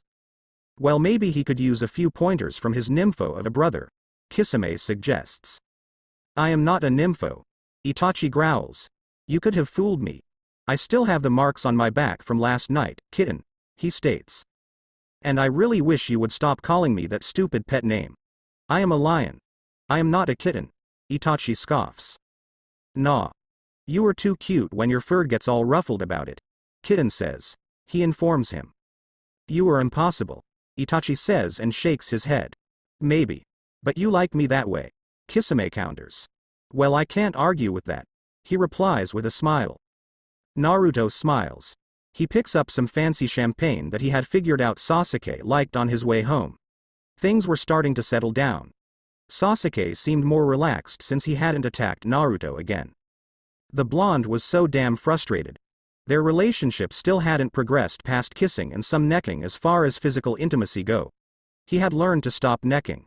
Sasuke made the most fucking hot sounds when he did that and then would shy away, when Naruto wanted nothing more than to screw him into whatever nearest surface was available. Well, maybe tonight will be different, he says to himself happily. Sasuke was already home. The daycare got out early that day. He was relaxing, idly flipping through a book. It was a fantasy novel. There were dragons involved. Sasuke liked dragons. He liked fantasy. He was just getting to the part where the princess was about to be rescued when he heard the door open. Sasuke smiles when he sees Naruto walk into their home. The dark-haired lion had stopped being disturbed that he now thought of Naruto's place as his home, a day or two ago. It was just a fact of life at this point. Hey, he says. Hey. Naruto replies with a smile. What's in the bag? Sasuke questions curiously. Champagne. I know you like the fancy stuff. Naruto tells him. Maybe a little. He admits. It's okay. You were worth it. So what do you say we finish this off and watch a movie? He asks. Sounds good to me. Sasuke says and curls up on the couch with Naruto. Naruto pours them both a drink. He knew what he was about to do was a bit evil. But maybe Sasuke just needed a little push. An erotic movie might do the trick. The next day, Sasuke goes to receive his first treatment for his PTSD. Naruto wanted to go with him. But Tsunade informed the blonde that Sasuke would probably censor himself if he didn't have privacy. It had been the battle of the blondes, but eventually Naruto had kissed Sasuke and decided to wait outside the door. Alright, Sasuke. Tell me how you came to be at the arena and about your time there. Don't worry. I won't judge you for anything that you did or that happened to you. You didn't have a choice. Nothing you say to me will ever be shared with anyone else, she assures him. Sasuke looks at her skeptically. The black lion didn't detect any deception in her scent. The nose didn't lie, did it? I was taken from the wild when I was a cub, he begins and winces as the memories hit him. Sasuke was just a cub of 7. He hissed. He bit. He kicked. He clawed. He tried everything he could to escape, but the human was just too strong for him. He still had his baby teeth in his animal form. This one's a fighter. Definitely selling him to Orochimaru. Look at that fur. He'll pay a fortune for him, one of them said. Oh yeah. Real cutie too. I bet the women will get a kick out of watching him fight in a few years and the female hybrids will be more than eager to breed with him, another said. Let me go. Sasuke growled. Sorry kitty cat. That's not going to happen, he said as Sasuke is thrown into the trunk of the car. Sasuke wasn't sure how long he was jammed in the trunk. But by the end of the ride he was dizzy from thirst and hunger. Maybe they just didn't care. If he died, they could sell him for his fur, he figured. Well, looks like the kid is alive. Told you that he was a fighter, the larger one said. Well, I'll be damned. Thought for sure he'd die on the way here. Oh well. Come here little guy, he said. Sasuke shrinks as far back as he could. The human wasn't deterred though. He goes to grab Sasuke. Sasuke bit him as hard as he could, causing the human to curse and he could taste some blood in his mouth. He'd drawn blood. Take that. Oh. Damn fucker bit me. He hissed in pain. Idiot. You should have worn your gloves. The other scolded him. He's just a baby. The larger one argued. That baby drew blood. Get your ass to the infirmary. He might have a disease for all you know. He's wild. The smaller one warned him. You're right. Kid, you are going to get torn apart in the arena. Should have been nicer. Maybe you would have been a pet. He spat at Sasuke and headed off. Come on. The other said, wearing special gloves for protection, and he grabbed Sasuke by the scruff of the neck. Despite being weak from thirst and hungry, Sasuke struggled valiantly. But once you had a cat by the scruff of the neck, they were helpless. His struggles seemed to amuse his captor more than anything else. Orochimaru, got one for you. A black lion hybrid. He's just a cub right now. But he survived the journey and is a fighter. Took a good chunk out of the idiot's arm, he said. He's stunning. Look at that fur. And rather scrappy.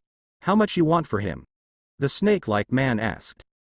I'd say he's worth at least 100 grand, the man replied. Normally I would haggle. But I suspect he'll end up making me 100 times that by the end of his career. That's not counting any cubs he will sire. Very well. Orochimaru gave the man a rather large diamond that Sasuke would later find out was worth $100,000. Pleasure doing business with you, he said and walked off with the diamond. What's your name, child? Orochimaru asked. Sasuke stays silent. He didn't like this man any more than the people who had taken away from his family. His instincts screamed predator. Are you mute? He questioned in amusement. Sasuke looks at him defiantly and tries to run off. Orochimaru grabbed him though and threw him against the wall. I think it is best that I make a few things clear. This is the arena and my word is law here. If you do not do as I tell you, life will be very short and unpleasant for you. If you are a good boy, you might make it to adulthood. Orochimaru explained to him as if he was Sasuke's teacher and Sasuke was a naughty student. Sasuke's tiny fury form bounced against the wall. He felt a sharp pain to his head and everything went black. When he woke, he was in a kennel. That was the beginning of his own personal hell. So he threw me against the wall. I was knocked out and woke up in a kennel. Sasuke finishes, not realizing his whole body was shaking with anger and terror. Very good. That's a very good start, Sasuke. It takes a lot of courage to talk about such things. I am proud of you, she murmurs. I don't want to talk about this anymore, he mutters. I imagine not. But that's a good start today. Besides, if I keep Naruto waiting too much longer, he'll probably break down the door, she states slyly. Yeah, he probably would. Sasuke lets out a choked laugh. Go to him, she tells him. Thanks, Sasuke says and opens the door. Naruto almost fell on the floor. He had been pressed up to it. Sasuke figured the blonde was trying to listen in. The dark-haired lion knew he should be angry, but he couldn't be. Naruto was only doing it because he cared. He smiles. The Uchiha was still getting used to people caring about him again. Shit. Sasuke, you are shaking like a leaf. What did she do to you? He growls and looks at Tsunade like he was considering tearing her to shreds. She didn't do anything. I was just remembering things that I would rather forget. But I know it's all part of therapy. I'm not going to get better if I can't face my demons. Can we go home now? He murmurs. Yeah. Of course. He says, pulling Sasuke into his arms and holding the other man against him. Good. Sasuke says and buries his face into Naruto's as they walk back to their room. Meanwhile, Danzo goes and checks the prison. Orochimaru would be there. While the old man held Orochimaru in low esteem, he also knew that the man never failed to make a delivery. Without him, huge networks of sellers and buyers were going to be thrown into chaos. Orochimaru. Danzo says. Danzo, come to get me out of here? The ashen-skinned man asks. You know that I can't do that. Well, at least not yet. I want you to tell me what you know about Sasuke Uchiha. I think he could prove problematic, he states. He's a black lion hybrid. Probably the best fighter I've ever had. A crowd favorite. A natural killer instinct. Highly intelligent. Strong. But very proud. His pride will make him do things that are not the wisest course of action. I remember as a cub, I had to beat him into submission, and even then, he was forever trying to challenge me. Miracle that he's still alive. I'm surprised his skull didn't shatter, to be honest. He finishes casually. Ah, pride. That's a major weakness of all big cat hybrids, I've noticed. He chuckles humorlessly. Indeed it is. He's magnificent in either form. Pity that I wasn't able to breed him. He does prefer males. I offered him companionship on more than one occasion, but he is such an antisocial thing. He adds. You'd sleep with a hybrid. Disgusting. Danzo's lips curl in distaste. They have human intelligence, and as long as they are in their human form, I see no problem. The other man counters. I'm not here to discuss your sexual preferences, Danzo says. Well, I've told you what I know. I doubt he'd let them know you are a buyer. He's tasted freedom. He's not the type to stick his neck out for strangers, he says with a smirk. Good to know. Though perhaps he simply wasn't into old men. He's taken a lover, he says. A lover? That is interesting. Who? Orochimaru asks. Tsunade's pet, Naruto. He's a golden lion hybrid. Danzo answers, not able to resist the impulse to taunt Orochimaru a bit. A golden lion and a black lion, I'm certain that must be quite the piece of art. Tell me, which seems to be the dominant in that pair? He asks curiously. I'm not sure. They both wear collars with each other's names.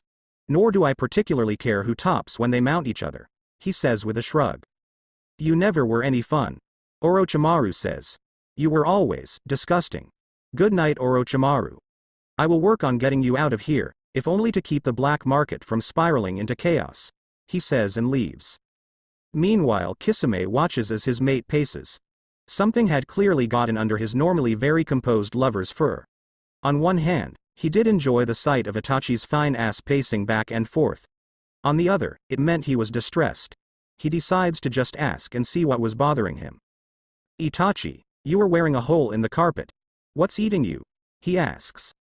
Sasuke's receiving his first therapy session today. I'm worried that it might trigger an episode, he answers. Oh. I see. Don't worry, if he's anything like you, he's tough. He'll be fine. Kisame tries to reassure him. He's tough in the arena. The arena of your mind can be an even harsher mistress at times, he says. True. But pacing won't help him. We can ask him how it went when he gets back. Will that make you feel better? He questions. A little. Itachi replies. Good. Kisame says, and he couldn't help but remember the first time that he met his mate. Kisame was a thief. He was a master thief. He specialized in the theft of rather expensive swords. Kisame liked swords. He liked shiny things. The blue-skinned man supposed that it was the kleptomaniac in him. Someone's following me, he says. He had felt like he was being watched for a while. He just couldn't see who it was. At first, he tried to pawn it off to nerves. But then he had caught a scent. It was subtle, but he definitely smelled apples and cinnamon, along with a musky undertone. Alright. I know you're following me. So how about we cut to the chase and get to the part where I beat you up and you run back to whoever sent you with your tail between your legs? He asks mockingly. That was rather speciest of you to assume I had a tail. There are hybrids that don't have them. He hears a voice that felt like pure satin to his ears say. Was I right though? He asks, wanting to hear that voice again, and looks around to see who his chaser was. In this instance, yes. But you really shouldn't assume things. He hears the other man say in a soft thud as the man jumps down from his hiding place. He couldn't him yet. It was late at night. The thin sliver of the moon that was visible cast only shadows. But the fact he had landed on his feet told him that he was probably dealing with some sort of cat hybrid. Come out and play, he says. If you insist. He hears the voice say, and Itachi walks out of the shadows. Itachi, as Kisame would later find out was his name, had to be the most beautiful creature that he'd ever laid eyes on. Raven black long hair pulled back into a sleek ponytail, crimson red eyes, sun-kissed skin, exotic markings on his cheeks, black furred lion ears, a matching tail, and that gorgeous lithe body of his. Damn. He didn't know who had sent this one, but Kisame was in the mood to send them a nice gift basket. Maybe he could have some fun. Your talents for acquiring precious objects have been noticed by Konoha. Normally, your string of high-end robberies would land you in prison. But your skills are too valuable to waste. So if you come with me, you'll get a job instead of jail time, Itachi said. So all those others who were after me were recruiters? He asked. Something like that. You were very good at escaping. So they decided a tracker such as myself would be best, he replied. Well, if they had sent your gorgeous ass to start with, then I would have stuck around longer to hear the explanation, Kisame informed him. I shall take that as you're agreeing to come with me. Itachi ignored the gorgeous part. I'll come with you anytime you want. But first I think you should at least kiss me first. I'm a romantic deep down, ya know? He asked. That is not amusing. Itachi had replied, and his tail had flicked in agitation. Which Kisame thought was so fucking adorable. Who says I was joking? He questioned and came flying at Itachi. He was a hybrid. They were just wired differently than humans. For most hybrids, if you couldn't win someone over by wooing them, it was considered perfectly acceptable to try to impress them with a show of strength and then fuck their brains out. It was primitive drive, designed to increase the chances of strong offspring. Somehow though, it appeared to work equally well on pairs that were the same gender in hybrids. They had spent the entire night fighting. Kisame had never been so turned on his life. Itachi fought with such an elegant, fluid, and sensual grace. It was worth taking whatever blows he managed to land on the much larger shark hybrid just to see it. Itachi at some point had realized they were too evenly matched for him to win the fight by conventional means. So yeah, Kisame realized later that he was a sucker. But he still remembered when Itachi had suddenly kissed him. He'd never felt anything so good. Then there was a sharp pain to the back of his neck and everything went black. Itachi had used the kiss to distract him and knock Kisame out. Sneaky little kitty. What are you smiling about? Itachi asks curiously. I was just remembering the first time we met. Such a sneaky little kitty, Kisame says. Don't remind me. I can't believe I had to resort to such underhanded tactics, but you left me no choice, Itachi mutters. You can be as underhanded anytime you want with me. Anyway, we should probably go check on your brother. I'm sure he's out of his session by now, Kisame says. Yes, let's. He agrees and walks off with his mate. Meanwhile, Danzo finds Sai. He wasn't pleased to say the least. He had given the hybrid the file with Sasuke's suggestion on it. Sai had delivered all the other suggestions, so he highly doubted it was likely that Sasuke's got lost in the mail. Sai, why did you not do as I asked? Danzo questions him furiously. I did. I gave Tsunade the folder, he answers, but she never received my suggestion for Sasuke Uchiha. If you gave her the folder, I wonder how that could be. The only logical conclusion that I am left with is that you removed his name from the pack. I wonder why you would do such a thing. He muses. I didn't, it probably just fell. I would never disobey an order from you. Sai lies. It seems you did. Which of the two did you fall for? Was it Naruto? You spend an unusual amount of time watching him. Or perhaps you like them with darker fur. He says menacingly. You know I'm not capable of love. I'm not capable of any emotion. You trained me to be efficient. Emotions only get in the way of completing missions. Sai informs him. Yes, it seems I did train you. There must have been a flaw in your training if you are so willing to defy me. And here I thought that you were trustworthy. Tisk. Tisk. I should know better than to trust a filthy animal. He says and raises his cane to strike him. A loud roar suddenly rips through the hallway. Danzo is thrown to the ground by the weight of a 480-pound African black-furred lion. His fangs were bared and his eyes red as a demon. Filthy animal. Is that what you call us when the mask slips? Sasuke snarls at the man underneath him. Sasuke. Naruto cries out and races after him. He didn't know what happened. They had been walking down the hall. Sasuke's ears had twitched and he had phased instantly. Sasuke was charging at someone and had let out a blood-chilling roar.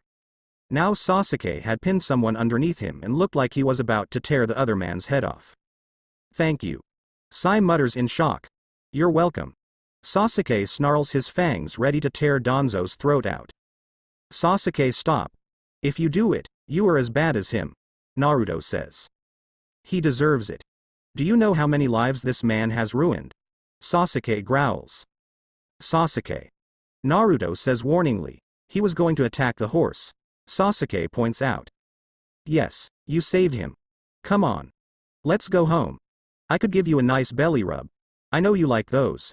Naruto offers. You are so lucky. Sasuke growls, but his fury was too great to let it slide. Naruto could only watch in horror at what unfolded next. Sasuke unsheathed his claws and scratched into Danzo's cheek the word buyer in all capital letters. He smirks in his animal form cruelly, enjoying the man's howls of pain and the sight of fresh blood on the bastard. Suffer, as I have. He snarls and bounds over to Naruto. You going to be okay, Sai? Naruto asks the horse hybrid. Yes, I think so, he murmurs. If you touch him, I'll make sure it's your throat next time. Sasuke promises Danzo. Naruto drags Sasuke back to their room. He had to figure out what made the darker-haired lion snap like that. It wasn't normal. Sasuke, you want to tell me what that was all about? He asks. It reminded me of what used to happen to me when I was a cub. I wasn't going to let a human beat another hybrid with me watching. So I hurt him first. Sasuke says. Naruto sighs. His eyes soften. God only know what had happened to his almost lover as a cub. Damn. It's okay now. You helped him. He's not going to touch you. I promise. The blonde murmurs. I know he won't. I'll fucking kill him if he tries it. Sasuke says.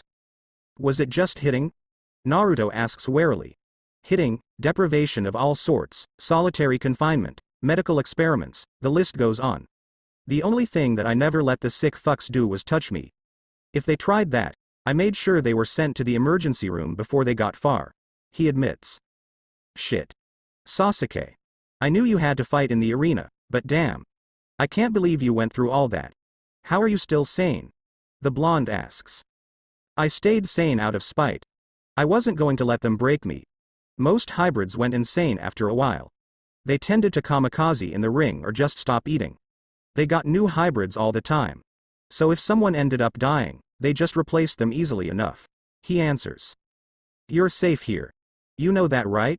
Naruto murmurs and caresses the other hybrid's cheek. I know. He says and kisses the palm of Naruto's hand. Good. I will kill that fucker myself if he so much as looks at you the wrong way. The blue-eyed hybrid promises him. I know. Naruto? He says uncertainly. Yeah, he replies. I love you. I want you to know that. Sasuke tells him.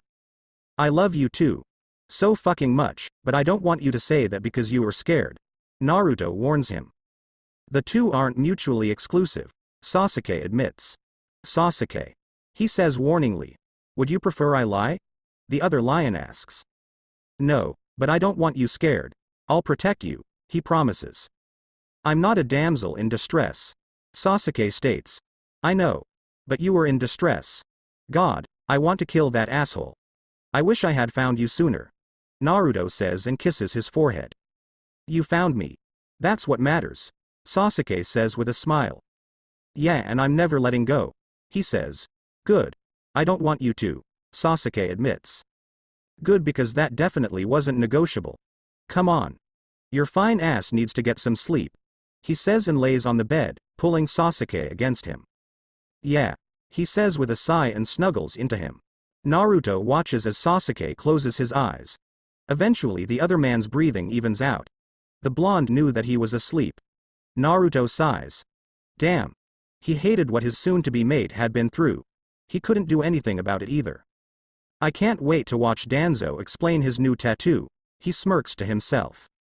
That was a consolation prize at least. Sasuke had some wicked claws, it seemed. It was sorta a given. It was part of the reason why the other man had survived long enough to be rescued. Still served that son of a bitch right. I love you. I want you to know that. Naruto heard Sasuke say. He'd said it. Sasuke had actually said it. That had to make them mates now, right? The blonde couldn't resist caressing his sleeping beloved. He'd never understand how someone so beautiful could have survived in such an ugly place like the arena for so long. Well, he knew intellectually how. Sasuke was massive, even by lion standards. There were very few lion Nikos who could boast they were bigger than the dark-furred lion in animal form. Naruto was amongst them. He apparently had wicked claws. Naruto didn't think that Danzo's scars would ever fade. He was strong, fast, and smart. He also had all of Naruto's heart. You're still fighting, even in your dreams. He mutters sadly, watching Sasuke's body tense up and his lips curl back in a snarl. Sasuke snarls and lunges at his opponent. This time it was an insect type. A killer bee. He knew that he had to take him down. That stinger would kill him with one shot. There was no time for anything else. You sure like to throw your weight around. But that won't save you this time, the bee said and dodges. Sasuke goes flying straight into the cement floor of the arena. A coppery taste filled his mouth. Sasuke realized that it was blood. Damn it. That wasn't good. Usually whoever drew first blood won. Not this time though. Sasuke got up and roared with all his might. He slammed his full body weight onto the bee, stunning him, and ripped his throat out. Blood. Blood splattered everywhere. For a moment, it felt like Sasuke's body and soul disconnected. He watched in a detached sort of way as the concrete was stained red with blood and the bee died choking. He didn't even see the stinger coming until it was too late. The bee was going to die, but he had decided to take Sasuke with him. Sasuke awoke days later. He was in a hospital. There was a woman, talking to Kabuto. She was beautiful, obviously human. He guessed her to be in her early 30s. That is quite the generous offer, May. I will have to speak to Orochimaru about it. Are you certain though? Sasuke has been raised as a fighter, not as a pet. He could hurt you. Kabuto warns. Oh, I'm sure the boy just needs some tender love and care. Besides, such a warrior. Such a handsome face. You say that he's never bedded another hybrid.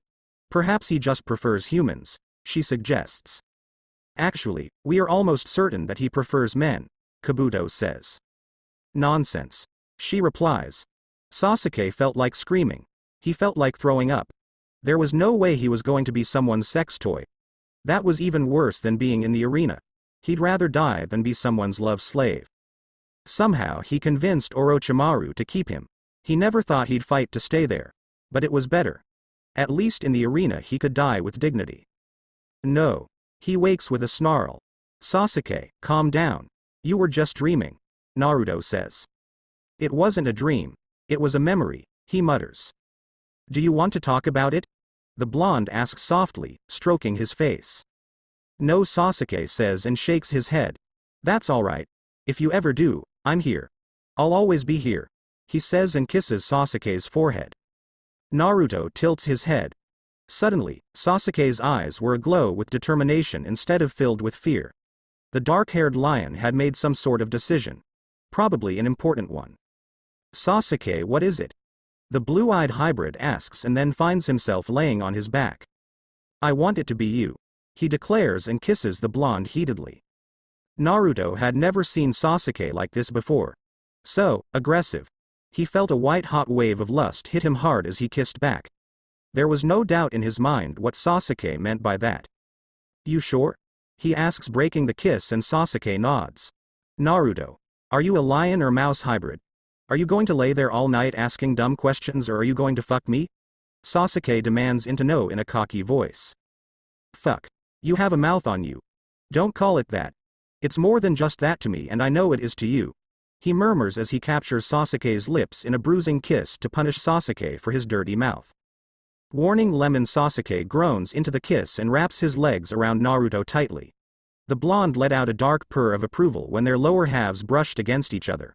His soon-to-be lover was making love to his mouth, his tongue exploring every inch and lips capturing Sasuke's in such a deliciously possessive way that the darker hybrid felt lightheaded. I've wanted this for so long. Now that it's finally happening, I can't decide what I want to do first. Naruto breaks the kiss to growl at him lustfully, his eyes darker than usual with desire. Hard and fast. I want you to fuck me so hard, I can't think straight, Sasuke tells him. What did I say about that mouth of yours? Naruto asks as he starts stripping Sasuke slowly as if he was some precious gift he was unwrapping with great care. Not to call it that. But it's not like you were actually going to do anything about it. Besides, what's wrong with a little dirty talking? He asks and looks up at Naruto with lidded eyes. It makes me want to do things to you that I shouldn't. You haven't done this before, Sasuke. I don't want to hurt you. He murmurs and places kisses along the darker-haired man's chest. Naruto, if you don't man up and fuck me like the animal that I know you are, I will just take you instead, Sasuke says and rolls over, so he pins Naruto. The blonde's face was towards the pillow. He squirms a bit. He didn't know whether to be excited or afraid of this sudden change. Sasuke drags his claws over Naruto's clothes, tearing them in half. You really aren't used to bottoming. I can tell. You have goosebumps everywhere. Sasuke murmurs and kisses the back of Naruto's neck, his hands gliding everywhere, exploring. Damn it, Sasuke. You deserve to be treated gently, after everything that happened to you. Naruto growls. I don't want fucking gentle. Sasuke growls back in irritation. You sure about that? I'm not going to be able to stop once I start, he warns him. I'm sure. I want to be able to feel you. I want to know that you're real. That you're here with me. That you aren't going to leave, Sasuke says in a whisper. Sasuke, Naruto murmurs and soon reverses their position. Finally, he says, I'm going to let you up. Then I want you get off the bed and strip, Naruto says in a commanding voice. Alright. Sasuke agrees. Naruto smiles. He lets Sasuke up and watches. God, there was just something incredibly erotic about how compliant Sasuke was being with his demands. He licked his lips as he watched Sasuke slowly slide his shirt off. He was teasing him, Naruto decided. He was enjoying the show too much to care. He growls with approval and his tail swishes in anticipation. God, he was beautiful. That ivory cream skin and those sleek muscles. Sasuke seemed to realize Naruto was enjoying the show, so he starts to slowly slide out of his pants. Tease. Naruto growls. You like it though, Sasuke says. Love it. But if you don't lose the boxers, you aren't going to be able to walk for a fucking week, he warns him, voice dripping with lust. Sasuke shivers. That's what he wanted. Maybe it was messed up. But he felt safer when Naruto was in control. The blonde clearly knew what he was doing. The Uchiha wasn't an idiot. He knew that Naruto had had other lovers. Their scents were no longer on him though. So he knew that his blue-eyed mate had been faithful to him since their strange relationship began. That was all that mattered. Now. Naruto growls and Sasuke quickly complies. Guess we found your kink.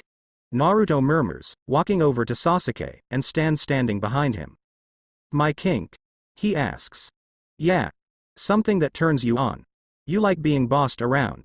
Works for me, Naruto says, pulling Sasuke's back against his chest and stroking him the other hand. N. Sasuke says and leans back against him. Naruto smirks and kisses his neck as he continues petting the other hybrid. The blonde would never get over the sounds Sasuke was capable of making. He grinds his own arousal against the other man, wanting more contact. Isn't this better than being a cocktease? He growls into his ear, nibbling. Much. Sasuke pants out and thrusts frantically into the blonde's hand. Suck. He says, placing one of his hands by Sasuke's mouth. I don't get it. He says and tilts his head. That wasn't a request. Naruto says and slaps Sasuke's ass. This prompts a yip from his lover, but he begins sucking on his fingers. Naruto knew that this was Sasuke's first time. Whether he liked it rough or not, he was going to need prepared. The blonde groans, imagining Sasuke's mouth on something bigger than his fingers. That should do it. Get on your hands and knees on the floor, he tells him. This time Sasuke knew what Naruto meant. He gets on his hands and knees. Naruto soon leans over him. God, you're beautiful. This is probably going to feel awkward at first. It might hurt a bit. But it's better to do this first. Trust me, you don't want to not be stretched, he tells Sasuke. I'm not beautiful. For the final time, I am a man, Sasuke says. Bad, Sasuke. Naruto says and slaps his ass. Oh, he says. Don't argue with me. Naruto informs him and spreads Sasuke's legs apart. Allery GHT. He says. Just relax. He murmurs, kisses Sasuke's shoulder, and slides a single digit inside him. Sasuke squirms. It felt odd. It wasn't painful exactly, but strange. Naruto decided to distract his soon-to-be lover by rubbing him in his hand. Sasuke groans. That's better, he says and starts moving it inside him. Ah. Sasuke cries out when Naruto hits something inside him that made him feel good. So that's where your spot is. Got it. He says and adds another digit, stretching him. It feels good now. Sasuke whines, bucking into him. Good. You're so fucking tight. Naruto growls approvingly. Is that a good thing? He asks. To me it is. This is probably going to hurt at first. But I promise it will feel very good, soon. He says and slides into his lover. Shit. Sasuke thrashes underneath Naruto wildly. It was too big. Naruto bites down on Sasuke's shoulder, a way of asserting dominance and telling him to stop fighting him. He licks the mark soothingly. This was fucking bliss. Naruto had had other lovers before, but none of had felt so good, so hot, so tight. It was like Sasuke was made for him. He starts thrusting slowly, giving Sasuke time to adjust. His every instinct was telling him just to fuck the beautiful male into the rug, but he knew that if he did that, he'd risk hurting Sasuke. He wanted Sasuke to crave his touch, not shy away from it. You're holding back. Sasuke says. I am letting you get used to it. Naruto murmurs. I told you that I didn't want gentle. Take me like a lion or I will find someone who will. Sasuke threatens. Naruto actually snarls at this. Sasuke gulps. Maybe he'd gone a little too far with that one. He felt Naruto grab his hips and bite his shoulders to lock him in place. Naruto. I didn't actually mean it, Sasuke says. No one else is ever going to fucking touch you. Do you hear me, beautiful? You are mine. He snarls and slams into him, with such a ferocity it took Sasuke's breath away. Naruto seemed to have found out where Sasuke's spot was, because he slams into it again and again. Sasuke roars in pleasure and a bit of pain as the rug scraps his knee and Naruto's teeth sink into his neck, his claws on his back. But it felt so fucking good. I said, did you hear me? Naruto growls and slams into him between every enunciated word. YS. Sasuke pants out. Good. Naruto purrs with dark approval as he drives into Sasuke harder and faster, stroking his lover to the edge. In Naruto, I'm going to come. Sasuke growls. So am I, and you are going to be a good kitten and take all of it. He says, licking the back of Sasuke's neck, reveling in his unique taste as he makes one final powerful thrust, and spills his release into the man underneath him. Sasuke screams Naruto's name as he comes hard. Fuck. It was a white-hot pleasure. It was so intense, he almost passed out. And Lemon, you really shouldn't make me jealous like that, Naruto says, nuzzling him. It worked though. Sasuke says smugly. I'll take a few days off. I don't think you are going to be able to walk after that for a while. Naruto murmurs. Maybe not. It was worth it though. Sasuke purrs at him. Are you some kind of masochist? Naruto asks. No, I just needed you. I needed to feel you. Sasuke whispers. Was it that bad? The blonde questions. Memory. I was almost sold as a pet. Though sex slave would have been a more accurate description. The dark-haired lion mutters in disgust. I'd never let that happen, his lover promises him. I know. Sasuke says with a smile and laces his fingers with Naruto's. I mean, as sexy as hell as it is to just pound you into the floor, I can be gentle. You know? I don't want you to think that I can't go slow. If that's what you want. Naruto tells him. Maybe we can do slow next time. Sasuke says. Yeah. Next time. He agrees with a smile. Sasuke says with a yawn and stretches. Wore you out, huh? Naruto asks. Maybe a little. Sasuke admits.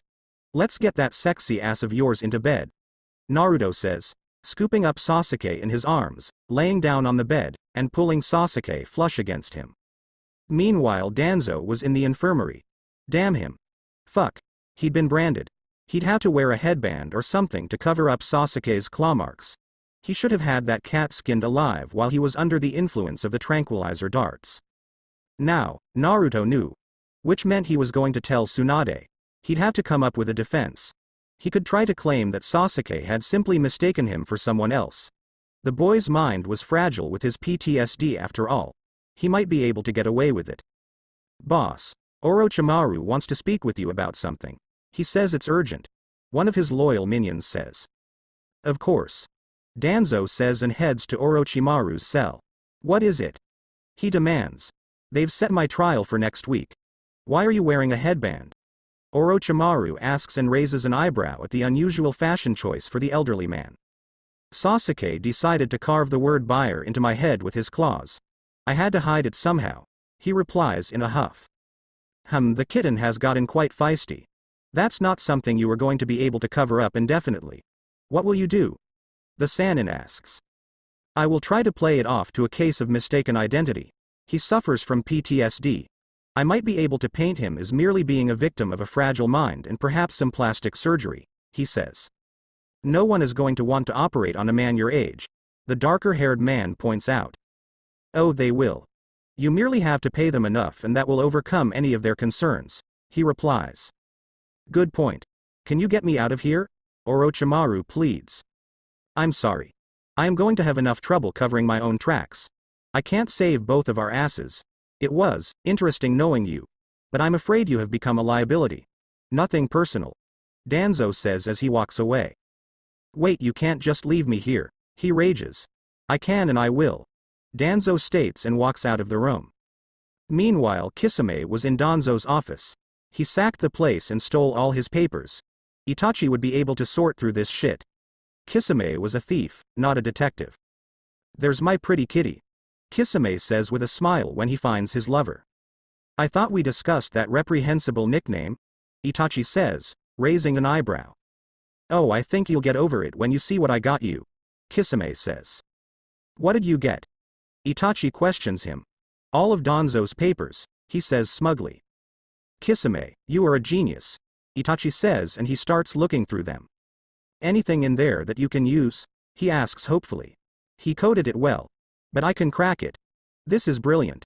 This is more than enough to get him locked away for life. Pity he's so old though. Itachi says with a sigh and his eyes widen as he reads more and more of the truly twisted things that Danzo was involved in. There wasn't a single illegal activity that he wasn't involved in, as far as Itachi could tell. Love slaves, fighting rings, drugs, bribes of government officials, theft, and everything else one could think of. Damn. He's been quite busy, Itachi states dryly. Yeah. Looks like it, his shark lover says. The next day, Naruto wakes early. He smiles at Sasuke and places a kiss on his forehead. Then he leaves a note for his lover, before departing. He had work to do. Naruto wasn't aware of all of Sasuke's past, but he knew enough about it to realize that because of Orochimaru, Sasuke had been put through hell. Therefore one thing was perfectly clear. He had to pay. No one hurt his lover and got away with it. The thought of Sasuke having to fight for his life every day or being a sex slave made his blood boil with rage. "You're Orochimaru?" Naruto asks. "Yes, I am. So you're Sasuke's pet." I never would have thought he'd be into blondes," the older man muses. "I'm going to request to be the one to deliver your punishment. We all know you are guilty. You aren't getting out of a sentence. I'm going to enjoy ripping you apart, and whatever is left, I'll give to Sasuke as a chew toy." Naruto snarls. "Aw. That's adorable. The pretty little kitten wants to avenge his lover. Tell me, does Sasuke know you are here? Perhaps he wouldn't take too kindly to you fighting his battles. He is after all a warrior. That's how I raised him." Orochimaru sneers at him. "You didn't raise him. You fucking tortured him," Naruto snarls. "Oh, I never tortured him. Well, I threw him against the wall a few times as a cub. Oh, and I might have made him go without food or water for a few days at a time when he was naughty. There was also the sleep deprivation. Surely, you don't count the arena as me personally torturing him." "Actually, on second thought, I suppose I did," he says with a shrug. "I'm going to tear you apart," Naruto growls darkly. "We both know you won't do anything until the trial," Orochimaru says. "Don't fucking tempt me," the blonde says. Meanwhile, Sasuke wakes up. He frowns when he sees Naruto wasn't next to him, but he sees the note. "Dear Sasuke, I had a couple errands to run. I'll be back soon. Last night was amazing.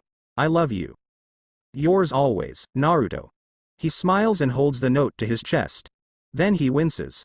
Alright, maybe provoking the very well-endowed lion hadn't been his brightest idea, but it had been worth it. That whole grabbing a tiger by his tail thing, it also applied to lions. Damn, Naruto was possessive, Sasuke thought to himself. But he loved it. Naruto loved him, and if he ever doubted it, the passion that Naruto had shown him last night proved it. Naruto heads back to Sasuke. He couldn't wait to have the darker lion back in his arms. He sighed. Naruto knew he was going to have to talk to Sasuke about Danzo. It was inevitable now. He wasn't looking forward to it though. Sasuke was already emotionally fragile at the moment. He hated to add more to it. "Hey, Sasuke. I'm back," he calls out cheerfully. "Hey." The other hybrid calls out. The blonde smiles. Sasuke was still laying on their bed. He knew that Sasuke hated when he called the other man pretty or beautiful, but it was the truth. Facts were facts. Sasuke should really consider a career in modeling. Actually, scratch that. Naruto didn't want anyone else to look at Sasuke besides him in that way. He looked so gorgeous laying there underneath the white blankets and with his dark hair against the pillow. His face still had a rosy tint to it from their actions last night, and his eyes ruby red. To Naruto, he might as well have been wearing a sign that said, "Take me. I'm yours." "You waited for me." Naruto muses. "Sorta. Mostly he trails off. "Was I too rough? Did I hurt you?" the other lion asks, his eyes suddenly full with concern. "You were rough, but that's how I wanted it. You were amazing. Still, I think it might be better if I just spent the day lounging in bed." "Bit sore, but in a good way." Sasuke reassures him quickly, not wanting Naruto to feel guilty for giving Sasuke what he wanted. "Alright, if you're sure," he says. "Positive." The Uchiha agrees. "I'll just stay here with you and take care of you then," the blonde says, and gets in bed next to Sasuke, pulling him into his arms. "Good. I like the sound of that," Sasuke says with a smile. "Sasuke, there's something we have to talk about," Naruto says. "I know," he admits and leans into his lover. "About Danzo," the blonde tells him. "I lost my temper. I just couldn't bear to see it happen again," he mutters. "Bear to see what happened again?" he asks. "Another hybrid beaten to death," he answers in a whisper, and his eyes darkened. Clearly he was reliving a traumatic memory. He had been at that vile place only for a few months. Sasuke had found comfort from another lion hybrid. She was a female and a white lion hybrid to boot. A white lioness was rare. He was surprised that she hadn't been killed for her fur, to be honest. Ariana was the closest substitute he could find for his mother. Her fur was soft and warm. He cuddled into it while in his animal form. She had lost a cub last year. Maybe that was why she took pity on him. He never asked. Sasuke was too afraid to risk upsetting the one person at this horrid place who seemed to care about him. "They will teach you how to fight though," While you are in the lower divisions, you can lose and still live. But once you make it to the upper division, it will always be to the death. You must be strong here, if you want to survive. She told him. I'll be strong. I'll get big so I can protect you, he promised. That's sweet, Sasuke. You are such a sweet cub. But I'm afraid that isn't how this works. It's not like the wild where the pride male protects the lionesses, she said and cleaned his coat. Ariana taught him many things. If it wasn't for her, he probably wouldn't have survived. Then one day, Orochimaru told him that he was going to join the adult division. Sasuke had only been 8 at the time. No, he's too little. He'll never survive, Ariana protested. This is not up for debate, Orochimaru informed her. No. I won't let you. He's not ready, she said and lunged at him. That's when Orochimaru bashed her over the head with a club. It didn't kill her. But Sasuke heard the sickening crack of bones breaking. He rushed over to try to help her. Sasuke snarled at Orochimaru, baring his teeth. The little cub stood between the human and lioness. Orochimaru seemed more amused by this than anything. Here my word is law. Never argue with me or you will end up like her. Oh well, I suppose I can always get a good price for her fur coat. The blood will wash out, he told Sasuke. No. Leave her alone, Sasuke said, and he bite the snake like man as her as he could with his fangs. Orochimaru smacked him so hard that he saw stars. He was thrown against the wall and dazed. He tried to get up. He wanted to help her so desperately, but he felt woozy. He didn't know it at the time, but he had a concussion and one of his paws had been broken when he was thrown. Still, he tried to his best to save her. But the club kept slamming down on Ariana. She was beaten to death. By the end of the night, her beautiful white fur was stained red with blood. Sasuke hated Orochimaru. He hated him more than he had ever hated anyone. He vowed never to let it happen again. A vow that he would one day keep, when he protected Sai. Do you want to talk about it? Naruto asks, holding Sasuke closer. No, the darker-haired hybrid manages to choke out the one-word reply and his lover wipes away a tear from his eye. Don't worry. Whatever happened there, won't happen here, he assures him. It's still happening somewhere, Sasuke muttered and leaned into his mate. I know. But we do our best to stop it. We'll save others, just like we saved you. Naruto nuzzles him lovingly. I know, he says and offers Naruto a small smile.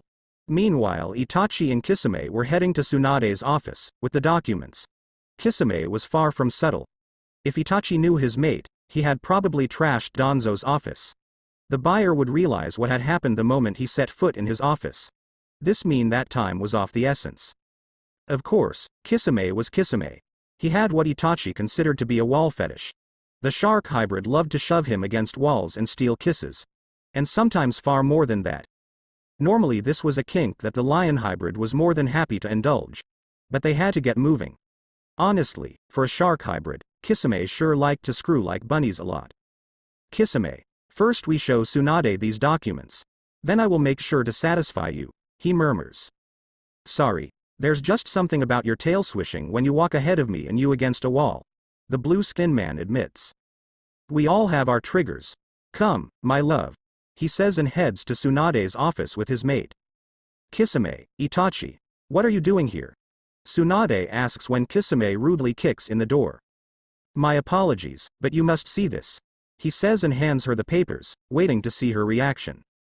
Let me see, she says and her eyes widen as she reads them. Yes, seems the old coot has been a very naughty boy. Kisame says.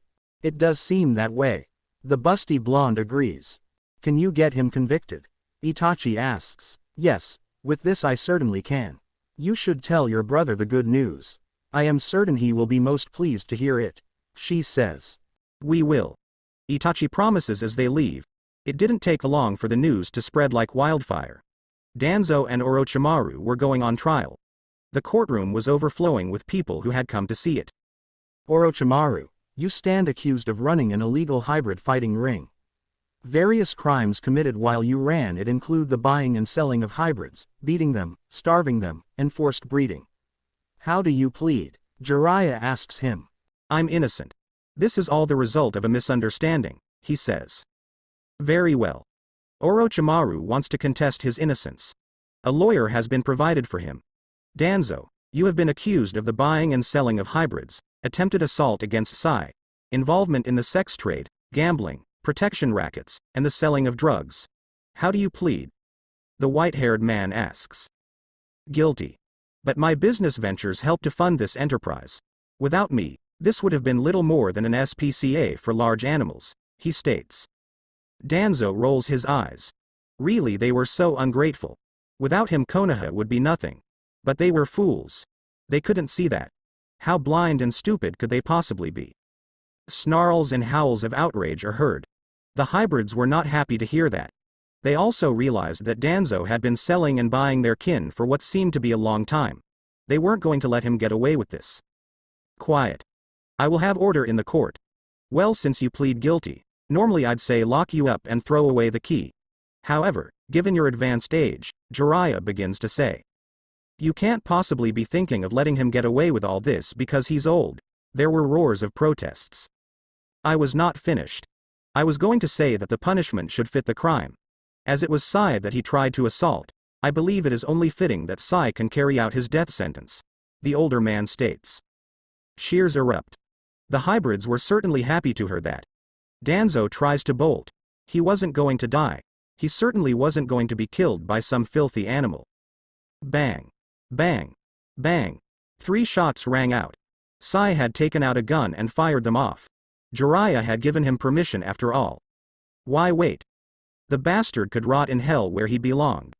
Finally, Sai had avenged his dearly beloved, dead brother. It had taken years, but he had done it. Sai. How did you smuggle a gun in here? Jiraiya demands to know and was more than a little anxious at the knowledge such a thing had happened without him knowing about it. I hid it in my pants, he says with a creepy fake smile. For future reference, to not fire a gun into a crowded room like that. It is fortunate you are a good shot. You could have killed someone else on accident, he warns him. I am an excellent shot. I was taught when I was a foal. But of course I will do as you ask. He agrees as if it was perfectly normal to kill someone, and for Sai, it probably was. Sasuke wasn't sure. It happened so fast. But he thought he saw a smirk on Sai's lips on Danzo breathed his last. The trial goes on for hours. Going through Orochimaru's every sin took most of the day. His lawyer to his defense did try. But there was just no way to get Orochimaru out of this. He'd also been awarded the death penalty. I want to do it. If Sai got to kill Danzo, it's my right, Sasuke says. Sasuke, Naruto says, taking his lover's hand. I can do this, Sasuke assures him. Very well. Jiraiya says. He doesn't deserve a quick death. Not after what he did to Ariana, he hisses. Who is Ariana? Naruto asks. A hybrid that he killed in cold blood. She tried to protect me from him, Sasuke says and shifts to his lion form. Sasuke lunges at Orochimaru and drags him off in his jaws. The black lion takes him outside. Soon there are screams of agony and pleads for mercy. Naruto stops anyone from going outside. He figured Sasuke probably wouldn't want an audience during his revenge. Finally, after what seemed like a long time, the screams stopped. Naruto cautiously heads outside to meet with his love. There wasn't much of Orochimaru left. Sasuke had literally ripped him apart with his jaws and claws. The ground was covered in blood. So was Sasuke's beautiful black fur. Sasuke? He asks warily. He'd never seen the other lion like this. He looked so lethal. He'd always known that Sasuke was a killer. But knowing that and seeing it were two different things. It's finally over, Sasuke says and promptly passes out. Sasuke. Naruto says and rushes over to his lover's side. 2 years later, Sasuke was fine. He had just been overwhelmed by everything he was feeling and passed out. He later woke in Naruto's arms. Now 2 years later, he smiles in his animal form and licks an adorable black furball. Yes, they were both males. Neither Naruto or Sasuke could carry a cub naturally. But science could be a beautiful thing. They had found a willing surrogate and had their sperm implanted into her. It was apparently possible to combine it in a way that would ensure traits from both of them would make it to the offspring. This fact made both lions very happy. She's beautiful. Just like you. Naruto murmurs in awe, laying next to his mate's side. She was another lion hybrid. Sasuke had preferred this. Honestly, it didn't really matter what species the surrogate was. But the Uchiha was a little paranoid about such things. He wanted it to be as close a natural pregnancy and birth as possible. For the final time, I'm not beautiful. But yes, she is. Sasuke says, looking down at their daughter with pride. Besides, Naruto didn't really care and they had found a willing lioness easily enough. Naruto was considered one of Konoha's best officers and Sasuke was something of a local legend now for taking out Orochimaru. So the lioness had gotten quite a bit of prestige for being their surrogate. Yes, you are the most beautiful man that I've ever seen. Naruto teases him by biting down lightly on his furry neck. Whatever. Sasuke says and leans into the attention. What should we name her? He asks. Ariana. If it wasn't for her, I never would have survived to adulthood, he murmurs. I like that. Ariana. She has your beautiful black silky fur. She's going to be a heartbreaker in a few years, Naruto murmurs. And your big blue eyes. I feel sorry for the boys or girls, depending on what she prefers. Sasuke mutters and cleans their daughter with his large, rough tongue. I want to see my grandbaby, Kushina says and rushes inside. Ariana was clearly startled by the loud noise and cries. Sasuke wraps his large paw around her reassuringly. Naruto gives her a loving bath to soothe her. This seems to pacify the little lioness because she stops crying and snuggles into her parents' warmth. Dear, don't scream like that. You don't want to scare her, Minato says and follows. Oh right. Sorry. I'm just so excited. My first grand cub, the redhead says. Our first grand cub. Minato corrects her. Right. Right. Ah, she's adorable. Look, she's got Naruto's eyes. She gushes and goes to see her. Ariana blinks. She looks up at the red-headed woman. Who was she? And there was another man, he looked like one of her daddies. Who were these people? I would like to see my granddaughter as well, Makoto says and walks inside with a soft smile, along with Fugaku. Ariana blinks. So many people. This one looked like her other daddy. She looks up at them all in confusion. And my nephew, Itachi adds, as he heads into the room with Kisame, carrying Kovu. Kovu was a year older than his cousin. He had turned out to be a blue-furred lion with Itachi's smoky gray eyes. He was only a cub but could swim as well as he could crawl. Told you. The whole lot of your family are pretty kitties. Kisame taunts Itachi, causing the Uchiha brothers to promptly flip him off. Itachi. Sasuke. Makoto says scandalized. It's not as if the children understand what the gesture means. They both say. Told you so. Naruto says smugly. Oh, shut up. Sasuke says, rolling his eyes. Kovu is set down and decides to investigate. This other person was like him. She was little too. Finally, someone smaller than him. He waddles over to Ariana. Don't worry, Sasuke. He's still only got his baby teeth. They can't hurt each other. Itachi assures him when he saw Sasuke looked a little uncertain about this. Good, he says. Ariana blinks and looks at Kovu. She bats at his nose with her paw. He bats right back. The two of them wiggle around with each other. That's adorable, Naruto says. Yeah. Sasuke agrees and watches with a smile. Itachi's genes. Kisame says. I don't know. You can be adorable when you want to be. Itachi muses. Only for you, he says and kisses the top of his mate's head. Just then a white furry baby elephant stumbles in. He was soon followed by his parents, Jugo and Hinata. Sasuke still had no idea how a fucking elephant and rabbit type had a baby. But then again, Itachi had jumped a shark. Literally. He snickers at this pun. What's so funny? Itachi asks. Just thinking that you jumped the shark, his younger brother tells him. Haha. Oh, very funny. Foolish little brother. Itachi says, rolls his eyes, and smiles fondly at Sasuke. Ariana and Kovu were fascinated by the furry white elephant. They weren't sure if he was like them or not. Ariana stares at him with wide blue eyes. Kovu pounces playfully and tries to entice the gentle giant into the pouncing game. He was bigger than Ariana. More of a challenge. God, they're cute. Sasuke mutters, and they'll never have to go through what you did. Naruto promises. Good. Sasuke says and snuggles into his mate. I love you, Naruto says. I love you too, he says with a smile and nuzzles him under the chin. And I'm so glad your fine ass is mine, he says, playfully whacking it with his tail. Naruto. You can't do stuff like that with the kids and our families right there, he cries out. I just did. Sorry. It's your own fault for being so beautiful, he says smugly. What did I say about calling me that? Sasuke growls. Not to do it. Sorry, kitten. It's true, he says and darts off, laughing. Sasuke growls and bounds after his mate. This was much to Shisui's amusement. He calls out some helpful tips to Sasuke. By now everyone was laughing at Naruto and Sasuke's antics, while fawning over the cubs. That's it, Uzumaki. Sasuke growls and pounces. Ah, alone at last. Naruto says and shifts to his human form. Did you really just pull my tail like that to get us alone for sex? He asks in disbelief. Yes I did. It worked, didn't it? He asks smugly. Can't argue with the results. Sasuke says and his tail swishes in amusement. Want to try out those fuzzy handcuffs? The blonde asks. Alright. But you are the one who is getting cuffed. Sasuke informs him. God, I love you. It's so cute when you act all tough. Naruto says. Who is acting? Sasuke says. I know that deep down you enjoy being my lovable sex kitten. He says, drawing a blush from Sasuke. Pervert. He growls. You like it though.